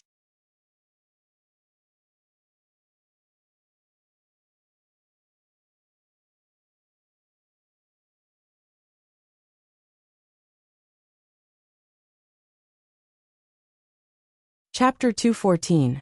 Go to watch net. Ao Wushuang was the youngest Shimi of the Fox Zen school. She was the youngest of the older generation, but she had the highest aptitude and the highest spiritual energy. She was the top master of the Fox Zen school. Watch net. 7K. OM. In addition, She had been arrogant and rebellious since she was a child. She had once risked universal condemnation and fell in love with the leader of the Lingong sect of the Jingyi school. Because of this, she had fallen out with all her fellow disciples and was expelled from the sect 10 years ago. 10 years later, when she came back, she had caused a lot of trouble. The other people in the sect naturally had a lot of ideas about her. As the second most powerful master of the Fox Zen school, Yi was even more upset. When Ao Wushuang was not there, she was the #1 master, and everyone had to look up to her. But when Ao Wushuang came back, she was going to be the second.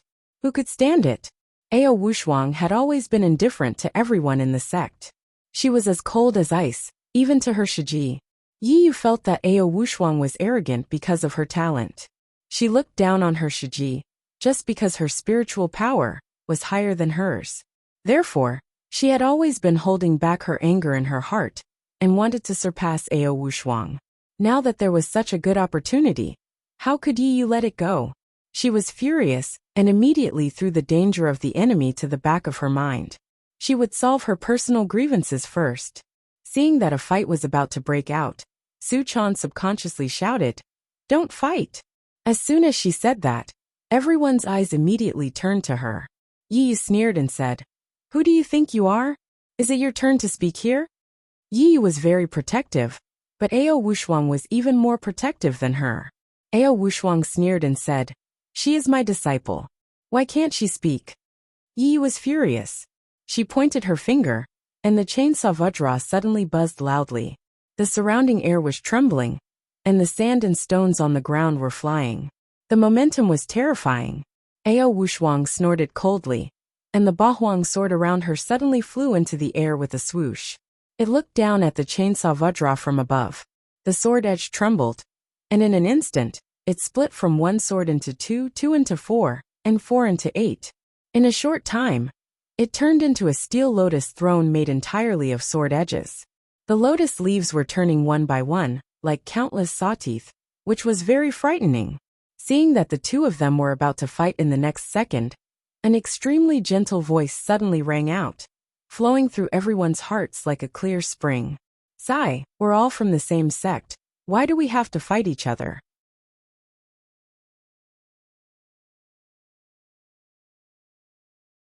Everyone looked in the direction of the voice and saw a woman in a white Taoist robe, with a transparent gauze draped over her shoulders slowly descending from the sky.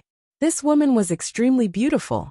Her black hair was slanted, and there was a golden hairpin in her black hair. Although she was also a member of the Fox Zen school, she was beautiful and dignified, like a bodhisattva standing on the ground. Her face was solemn and dignified, which made people respect her. "Go to see." As soon as Yi saw the woman, she immediately stopped and nodded to her. "Eldest Shiji."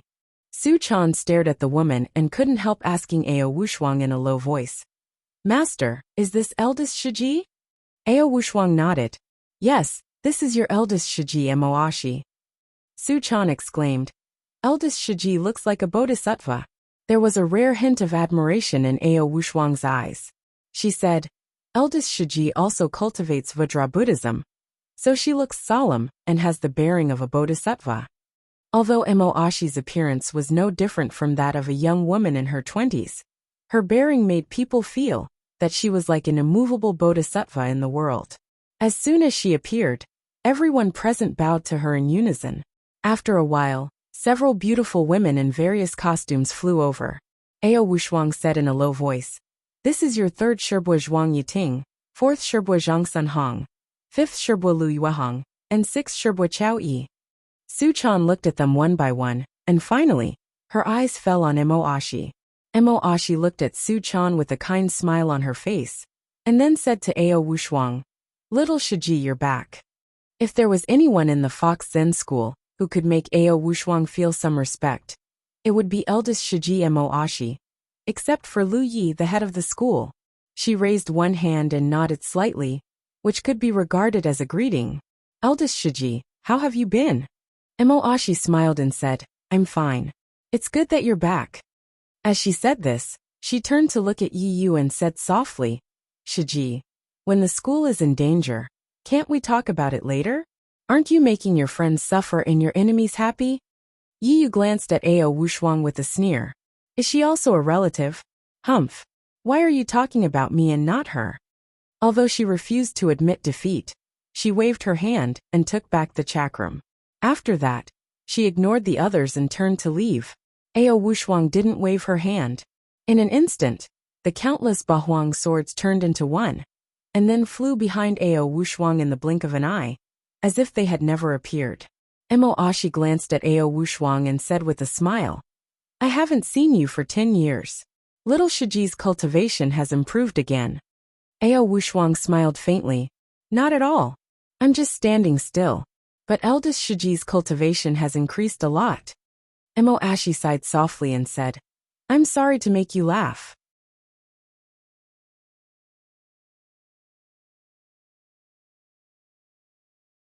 After that, she said to the people around her, Let's go. Then she nodded to Ao Wushuang and Su Chan and said, Come with me. Su Chan followed Ao Wushuang and Mo Ashi into the Taoist temple. When they walked to an antique sandalwood door, Mo Ashi said to the two of them, The leader is waiting for you inside. You can go in by yourself. Go to the net. After that, she smiled at Su Chan and Ao Wushuang and left gracefully. Su Chan followed closely behind Ao Wushuang and entered the room. She saw Lu Yi, the leader of the school, sitting on a futon and smoking a water pipe. Lu Yi was not surprised to see the two of them come in. He pointed at the stool with the cigarette butt and said, You're here? Sit down. Ao Wushuang said coldly, Leader, what's wrong with the outer disciples of our Fox Zen school? Why are their qualities so low? Lu Yi smiled and said, You don't know how expensive it is if you're not in charge. Besides, although I'm the leader in name, in fact, it's your eldest Shiji Mo Ashi who's in charge. If you have anything to say, go to her. Ao Wushuang snorted. She sat for a while with a cold face and asked, Where is my room? Lu Yi pointed in a direction with the cigarette butt and said, It's 20 meters away from here. Ao Wushuang immediately got up, as if she didn't want to stay here any longer. Su Chan was looking around curiously. Seeing her master get up and leave, she followed. When Ao Wushuang came to the room, she took a casual look and said, Which one do you live in? Su Chan rolled her eyes and said, I live in the inner one. Ao Wushuang nodded. Her temper was sometimes cold and sometimes hot. She pulled over a futon and began to meditate and practice qi, regardless of whether Su Chan was idle or not. After staring at Ao Wushuang for a while, Su Chan sat at the square table in boredom and held her chin with her elbow. She muttered to herself, I thought that when I and my master came back to help the sect through the difficulties, we would be welcomed like heroes. But I didn't expect it to be like this. What a disappointment. Su Chan couldn't help but look around the room. She found a simple mahogany bed, a simple square table, a few mahogany stools, and a few rush cushions on the floor. Apart from that, there was nothing else in the room. Su Chan couldn't help complaining in her heart. It's so boring. There's no soap opera to watch, no computer to surf the internet, and no delicious food. If only Yundong were here. Thinking of Yundong, the little girl couldn't help but miss him. For a moment, her mind began to wander, and she couldn't help glancing at her master. She rolled her eyes and said, Master, I'll go to the sect and have a look around. Ao Wushuang snorted coldly. You can go if you're not afraid of being bullied by others. Su Chan giggled and said, I have my master to support me. I'm not afraid. Although Ao Wushuang didn't open her eyes, there was a smile at the corner of her mouth.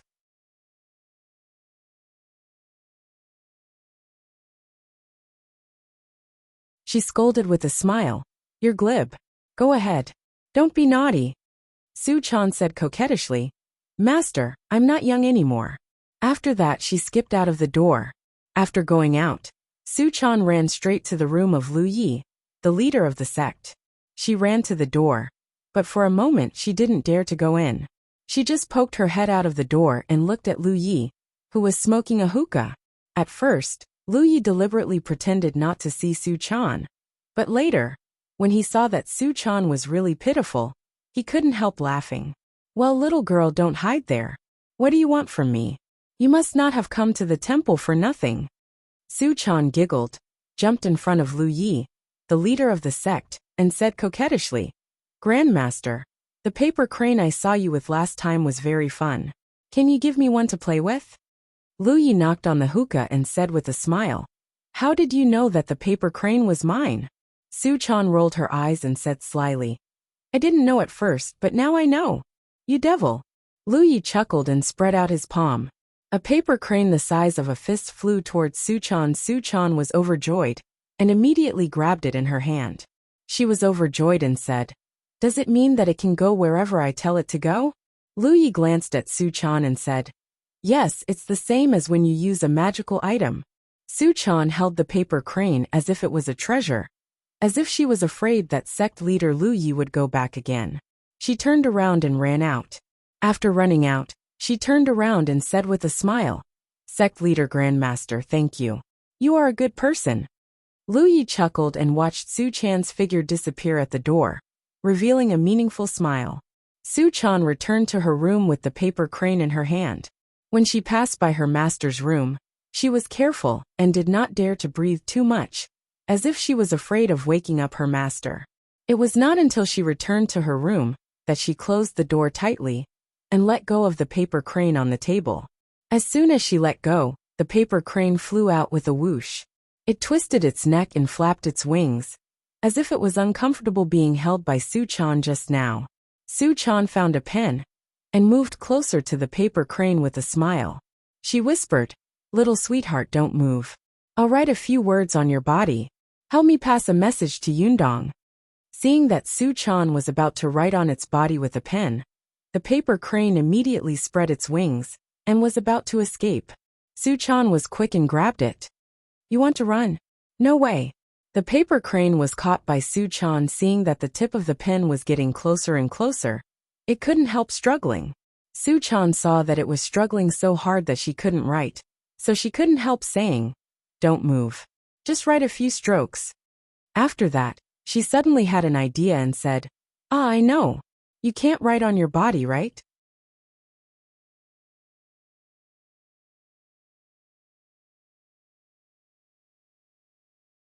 The paper crane seemed to understand her words and actually nodded its head. Su Chan giggled. Why didn't you say so earlier?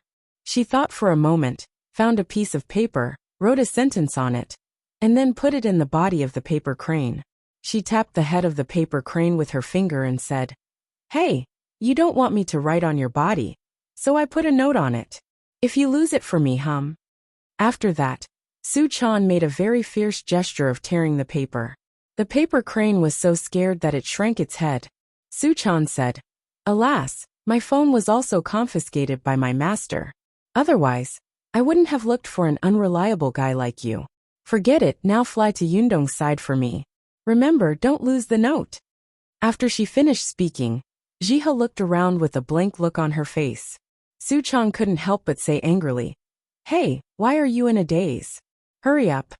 The paper crane raised its head to look at Su Chan and shook its head vigorously. Su Chan said angrily, Why don't you want to go? Then she grabbed it with both hands, wanting to ravage it. The paper crane was so scared that it struggled hard again. Su Chan saw that it was struggling so hard that the note fell off. She couldn't help but say angrily, Hey, do you have to be so scared? As soon as she finished speaking, she suddenly thought, Oh right, I haven't told it where to go yet. Su Chan patted her forehead. I'm so stupid. After that, she leaned over to the paper crane and told it the address. Then, she affectionately patted its head and said, Now you know where it is? Hurry up. The paper crane was afraid of being tossed around by Su Chan, so it quickly spread its wings and flew away. With a whoosh, it disappeared out of the window. Su Chan looked in the direction where the paper crane had gone and couldn't help but feel a sense of longing. I wonder how Yundong will react when he sees my note. Will he miss me? What will he write back to me? Just as the little girl was thinking about the sweetness, she couldn't help but reveal a knowing smile on her face. However, when she gradually retracted her infatuated gaze, she swept her gaze across the table and suddenly saw a note with words written on it lying alone on the table. Su Chan's eyes suddenly went blank. She wanted to shout, but she was afraid that her master would hear her. So she couldn't help but gnash her teeth and whisper to the window, "Hey, idiot, you didn't bring the note. Come back. /om/."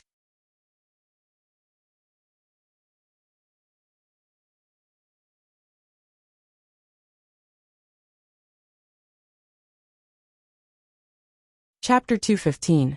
Go to watch net. But the paper crane had already flown far away. How could Suchan call it back?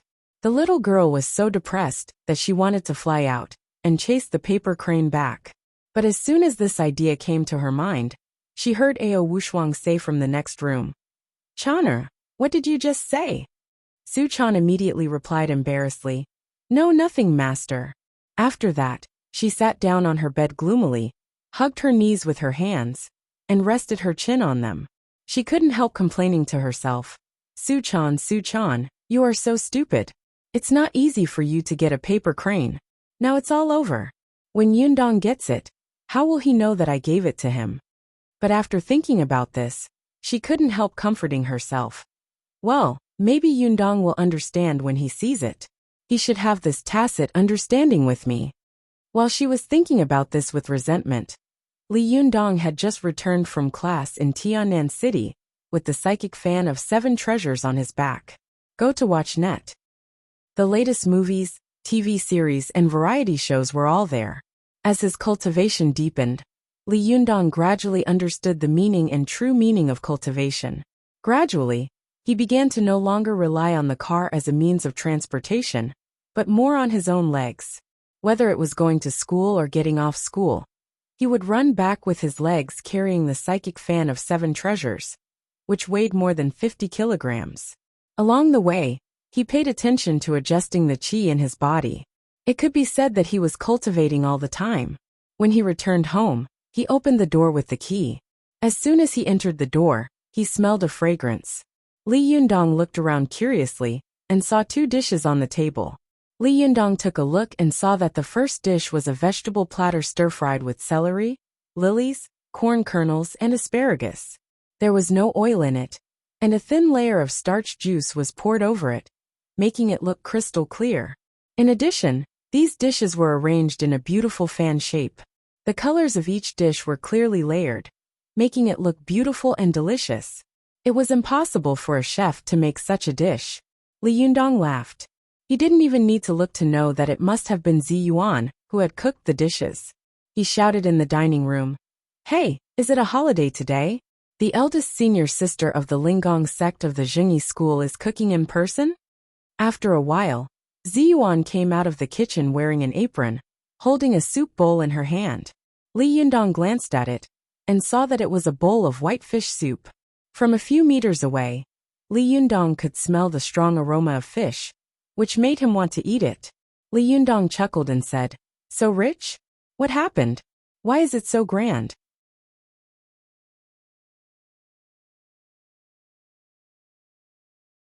Zi Yuan smiled slightly and said, "You have just begun to practice your magical powers, so you shouldn't focus your attention on trivial matters. Moreover, the divine tribulation will come at any time. You should concentrate all your time on cultivation. Watch net. So I'll help you with these trivial matters." Li Yundong put away his school bag and the fan of 7 treasures, washed his hands, and walked over to the dining table. "Do I have to pay you?" Zi Yuan took off the apron in front of her and said with a smile, "Can you afford it?" Li Yundong laughed and said, "How can I afford to hire a fairy like you as a nanny? If I do that, my life will be shortened." As he spoke, he pulled Zi Yuan's seat away. After she was seated, he went to serve the rice himself and said, "Come on, sit down. I'll go get the rice. If I let a fairy like you go in and out of the kitchen, and let others see you, they will say that I don't know how to show mercy to women." Zi Yuan looked at his figure bending over to serve the rice, and a gentle smile appeared at the corner of her mouth. "Are you always so glib to girls?" she asked. Li Yundong filled the bowl with rice and placed it in front of Zi Yuan. He cried out in grievance, "How can I do that? I'm just talking about the matter as it stands. You think too much." Zi Yuan looked at Li Yundong, her eyes fixed and a little complicated. After a while, she sighed in her heart. There is nothing wrong with the world, and people are just making trouble for themselves. Li Yundong, you should know that all people in this world are actually mediocre. Sometimes they don't know how to tell whether you are heartless or affectionate. But she didn't say this out loud. She just lowered her head and ate her food silently. Ziyuan was a person who paid great attention to rules. She didn't talk when she was eating, and she didn't talk when she was sleeping. According to Li Yundong's observation, even every step she took seemed to be the same size, as if she had deliberately measured it with a ruler. Except for a few times when she lost control of her emotions and had some normal reactions, most of the time, she looked like a fairy who had descended to the world. Li Yundong chewed and swallowed slowly. He was about to get up to clean up when he heard a knocking sound coming from the window connecting the living room and the balcony. Li Yundong walked over curiously and saw a paper crane beating the French window with its wings, as if it were alive. What's going on? Li Yundong opened the door curiously. As soon as the door opened, the paper crane flew into his palm. The paper crane shook its body, as if it was trying to shake something out. But after shaking for a while, there was no movement. It turned its head to look at its body, and suddenly its whole body trembled. Then its whole body began to tremble. Li Yundong looked at the paper crane, which seemed to be psychic, and suddenly found it interesting.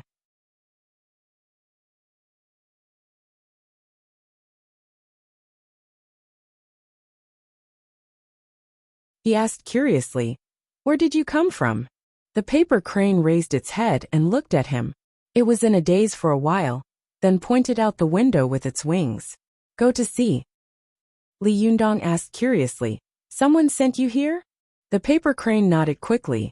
Li Yundong's heart skipped a beat, and he suddenly asked, "Did Chick send you here?" The paper crane didn't know who Chick was. It was at a loss for a while, staying in Li Yundong's palm, not knowing how to react. Li Yundong smiled very confidently. "Yes, you must have been sent here by Chick. Wait here, I'll write a note." As he said this, he went into the room and wrote a note.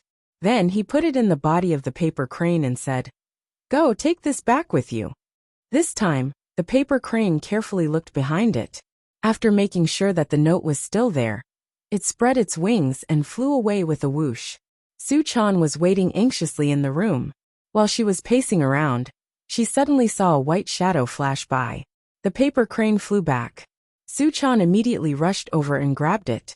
She gritted her teeth and said, "You idiot! You bastard! You ran away without a note.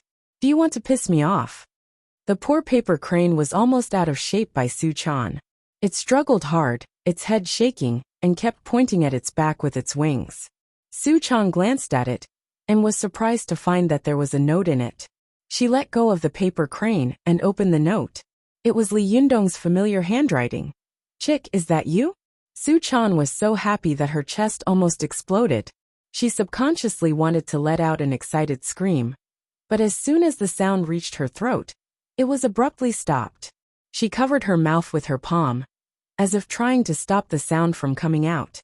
After a while, the girl nervously glanced through the crack of the door at her master outside. Seeing that she was still quietly meditating, she was relieved. Su Chan's eyes turned into crescent moons.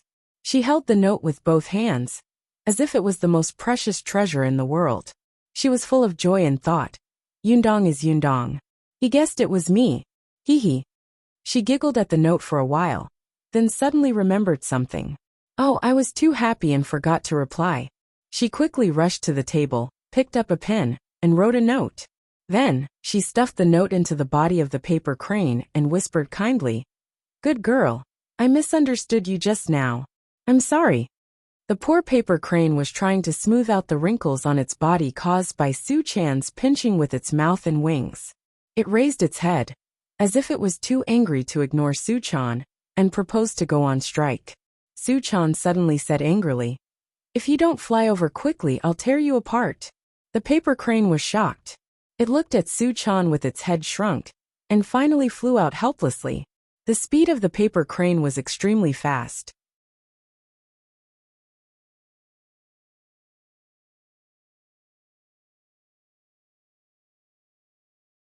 Li Yundong only felt that he had waited for about half an hour before the paper crane flew back. Li Yundong was overjoyed. He held the paper crane, took out the note and glanced at it. It was indeed a letter from Su Chan.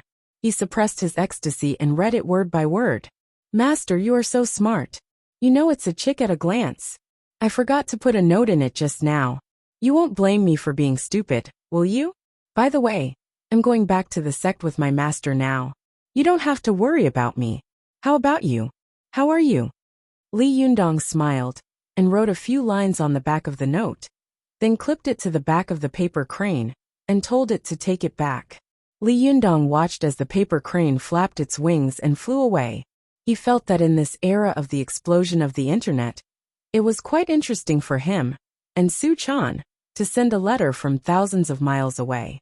When Su Chan received the paper crane, she couldn't wait to take out the note. It read, "Of course. I told you that our hearts are connected. Your master has already succeeded in the Zhuji phase. Once I pass the heavenly tribulation, I'll come and pick you up. From then on, you can travel the world and laugh at the Jianghu." Su Chan read the note over and over again. She was so happy that she felt like her heart was about to explode. After a while, she picked up the pen and wrote a few lines on the note, but she felt unsatisfied, so she crushed it and threw it aside. She picked up the pen again and wrote a few more lines. She looked at it again and again, but still felt unsatisfied, so she threw it away.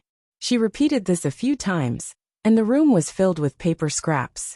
Finally, Su Chan smiled mischievously and wrote over and over again, "Master, if you continue my next sentence, I'll believe that our hearts are connected." At this point, Su Chan wanted to write the first half of a poem, but just as she was about to start writing, she suddenly thought, "What if I can't continue this poem? What should I do? Won't I be making a fool of myself?" She thought about it for a long time, and finally, her eyes lit up. She tore the note and wrote a line on a new one. After Li Yundong received the letter by flying crane, he opened the note and saw a line of affectionate words written on it. "If the love between two people lasts for a long time." Logically speaking, there should be another sentence below. Li Yundong knew that this was Qin Guan's famous sentence throughout the ages, but the following sentence was written on the note. Li Yundong understood and smiled. He was about to write, but his heart skipped a beat. He immediately smiled evilly and wrote a line of words. By the time the poor paper crane flew back, it was already dark.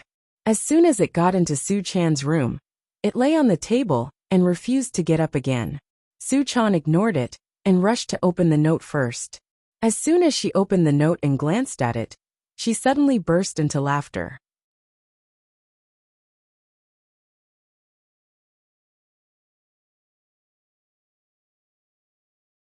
She saw that the note said, "If the love between two people lasts for a long time, why would they sleep on the same bed?" Su Chan smiled so hard that her eyes narrowed into a line. She whispered, "Master, master, you're still thinking of playing tricks on me from so far away." Looking at the note, the little lass giggled for a moment, and then fell into a daze with a sweet expression on her face. Her soft little heart had long been filled with something called happiness and sweetness. It was as if secretly passing a few notes to the person she loved from thousands of miles away was already the greatest happiness in the world.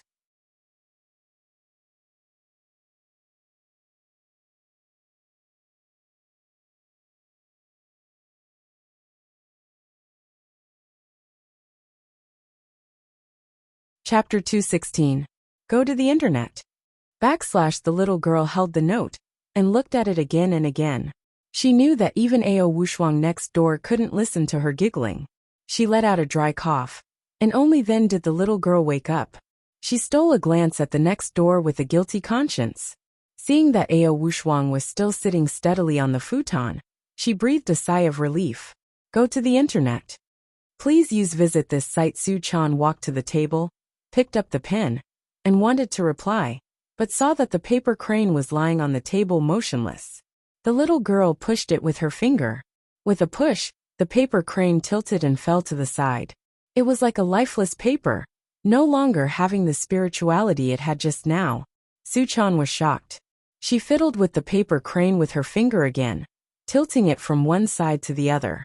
She said nervously, "Hey, why are you pretending to be dead?" But no matter how hard she fiddled with it, the paper crane did not respond at all. Su-chan muttered to herself in disappointment. No way. What's going on? She was full of doubts when Ao Wushwang, who was outside the room, snorted coldly and said, "The power of the paper crane is limited.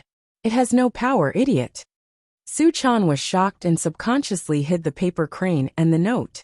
But after a while, she realized that her little trick had not been hidden from Ao Wushwang at all. The little girl stuck out her bright red tongue. She gently opened the door, stuck her head out, and said weakly, "Master, you know everything?" Ao Wushwang didn't even raise her eyelids. She snorted coldly and said, "How can you hide it from me?" Su-chan had been taught a lot by Ao Wushwang, so she was obviously thick-skinned. She giggled shamelessly and said, "Master, why didn't you stop me?" Ao Wushwang snorted and said, "Is it useful? You are in Chao's camp, but your heart is in another's." Su-chan ran out of the room, pulled Ao Wushwang's arm, and said coquettishly, "Master, let me go back." Ao Wushwang opened her eyes and shouted coldly, "No, the heavenly tribulation is coming soon. Are you going to die?" Su-chan pouted, "When will the heavenly tribulation come? I've been anxiously waiting for you every day." Ao Wushwang said coldly, "Soon, it won't take long. Don't worry." Su-chan rolled her eyes and smiled again. "Master, you will help him, won't you?" Ao Wushwang snorted. Her face was cold and she did not say anything. To watch the net. 7K. OM. Su-chan shook Ao Wushwang's arm with all her might and said in a sweet voice, "Ma's father. Ma's father." At first, Ao Wushwang could still keep a straight face, but after a while, she couldn't help it anymore. The corners of her mouth curled up, revealing a smile that was both angry and funny. She pretended to be angry and glared at Su-chan. It's said that girls are extroverted. I think it's not wrong at all.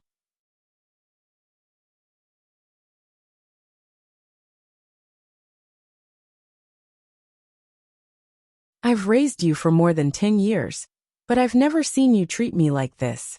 You've been out for more than 10 days, and you're already dead set on a man. You're actually thinking about everything for him.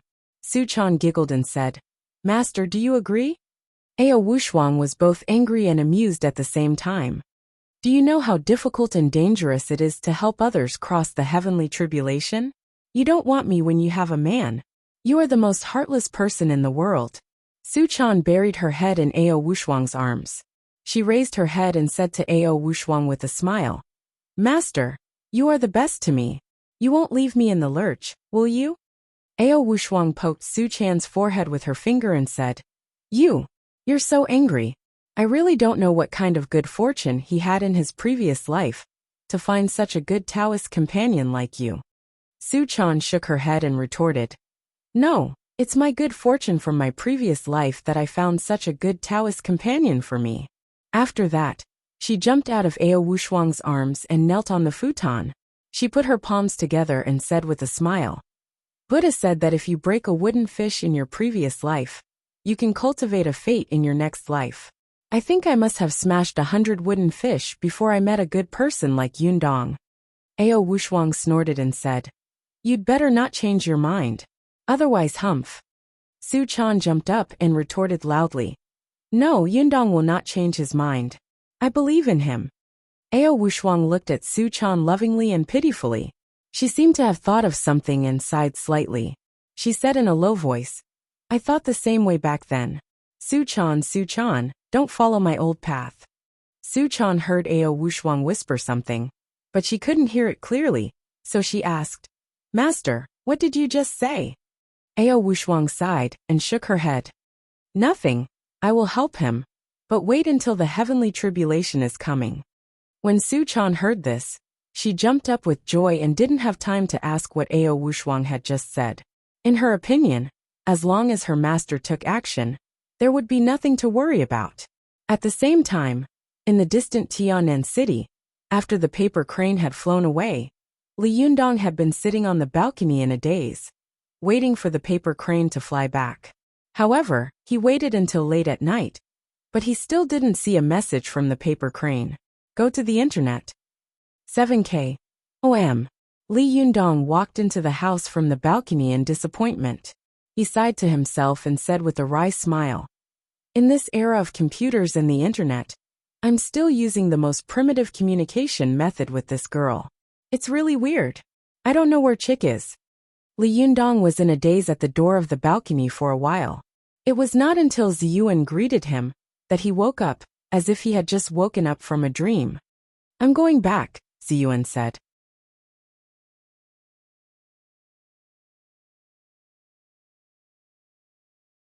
Li Yundong responded and opened his mouth. He was about to ask, "Don't you often spend the night here?" But when he was about to say it, he felt that it was inappropriate, so he closed his mouth again. Seeing that he didn't say anything, Ziyuan went out and gently closed the door. After she went out, Li Yundong felt that the room was empty and he was alone. He glanced around and saw that everything in the room had been cleaned up by Ziyuan. The table was covered with a tablecloth, which made it look clean and neat. There was a teacup with warm water on the table, and a note under the teacup. Li Yundong walked over and took a look, only to see that it said, "The heavenly tribulation is coming soon. Don't be distracted." Li Yundong's expression turned cold. He put the note back in its original position, pressed it with a bowl, and drank a mouthful of water. As soon as the water entered his stomach, Li Yundong felt a warm feeling flowing in his blood. The top of his head seemed to be a little transparent, and the nitin in his lower abdomen was vaguely much stronger. No way, drinking a cup of water can strengthen the shentong. Li Yundong suddenly felt a little strange, but he didn't know what the reason was for a while. Li Yundong thought for a while, but couldn't come up with an answer. So he sat down cross-legged in the living room alone. He practiced qi until dawn. Then, carrying the fan of the 7 treasures on his back, he walked toward the school. His legs were as fast as the wind, and he didn't care about the sidelong glances of the passers-by. His speed was not much slower than the speed of a bus, and it only took him half an hour to reach the school. As soon as he entered the school gate, he found that all eyes were on him. In the past, 7 or 8 out of 10 people in this school recognized Li Yundong, but there were always 2 or 3 who didn't care about the world. Especially after the freshmen entered the school, only 5 or 6 out of 10 people would recognize Li Yundong. But now, 9 out of 10 people knew Li Yundong. As soon as Li Yundong entered the school gate, his iconic black cloth wrapped around the fan of the 7 treasures attracted everyone's attention. The students whispered to each other. Li Yundong was a little scared by their stares. Just as he was about to walk into the teaching building, he heard a voice laughing next to him. "You don't know who you are, Li Yundong." Then another voice laughed and said, "What's the point of mingling around the school?" Li Yundong didn't need to look back to know that it was Feng Na and Cheng Cheng. He turned around with a smile. Sure enough, it was Feng Na and Cheng Cheng. They were standing side by side, looking at him with smiles on their faces. Cheng Cheng was indeed someone who had begun to integrate with society. She wore a white long-sleeved shirt. The buttons on the front of the shirt were so full that they looked like they were going to burst.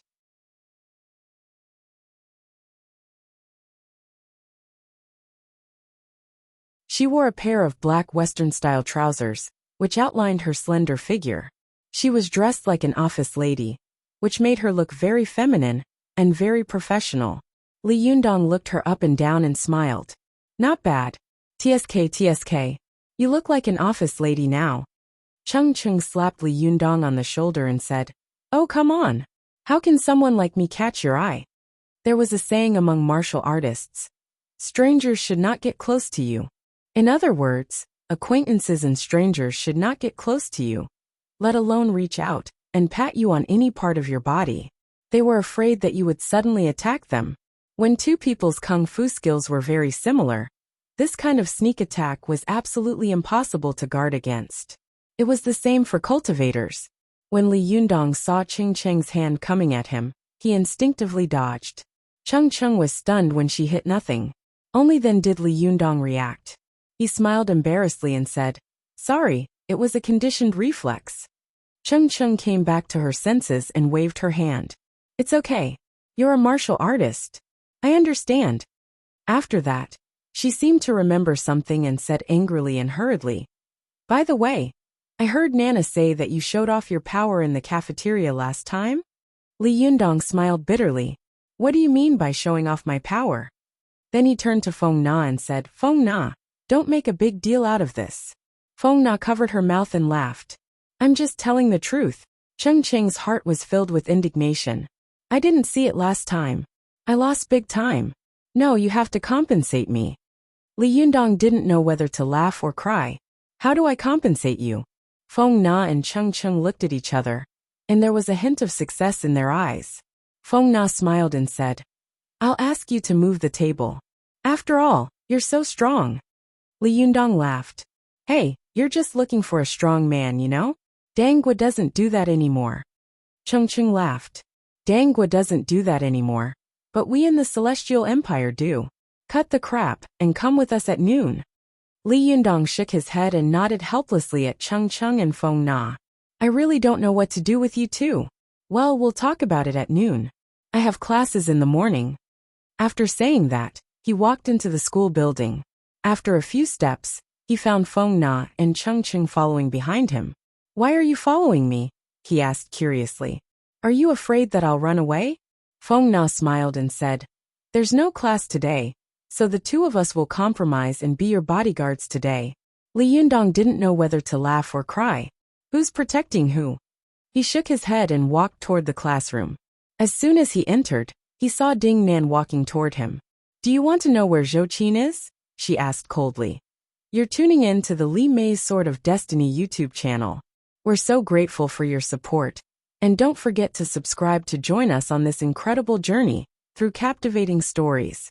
Your generosity through donations truly makes a world of difference, as it's the primary source of revenue that allows me to expand and enhance this channel for you. Thank you from the bottom of my heart for being a part of this adventure."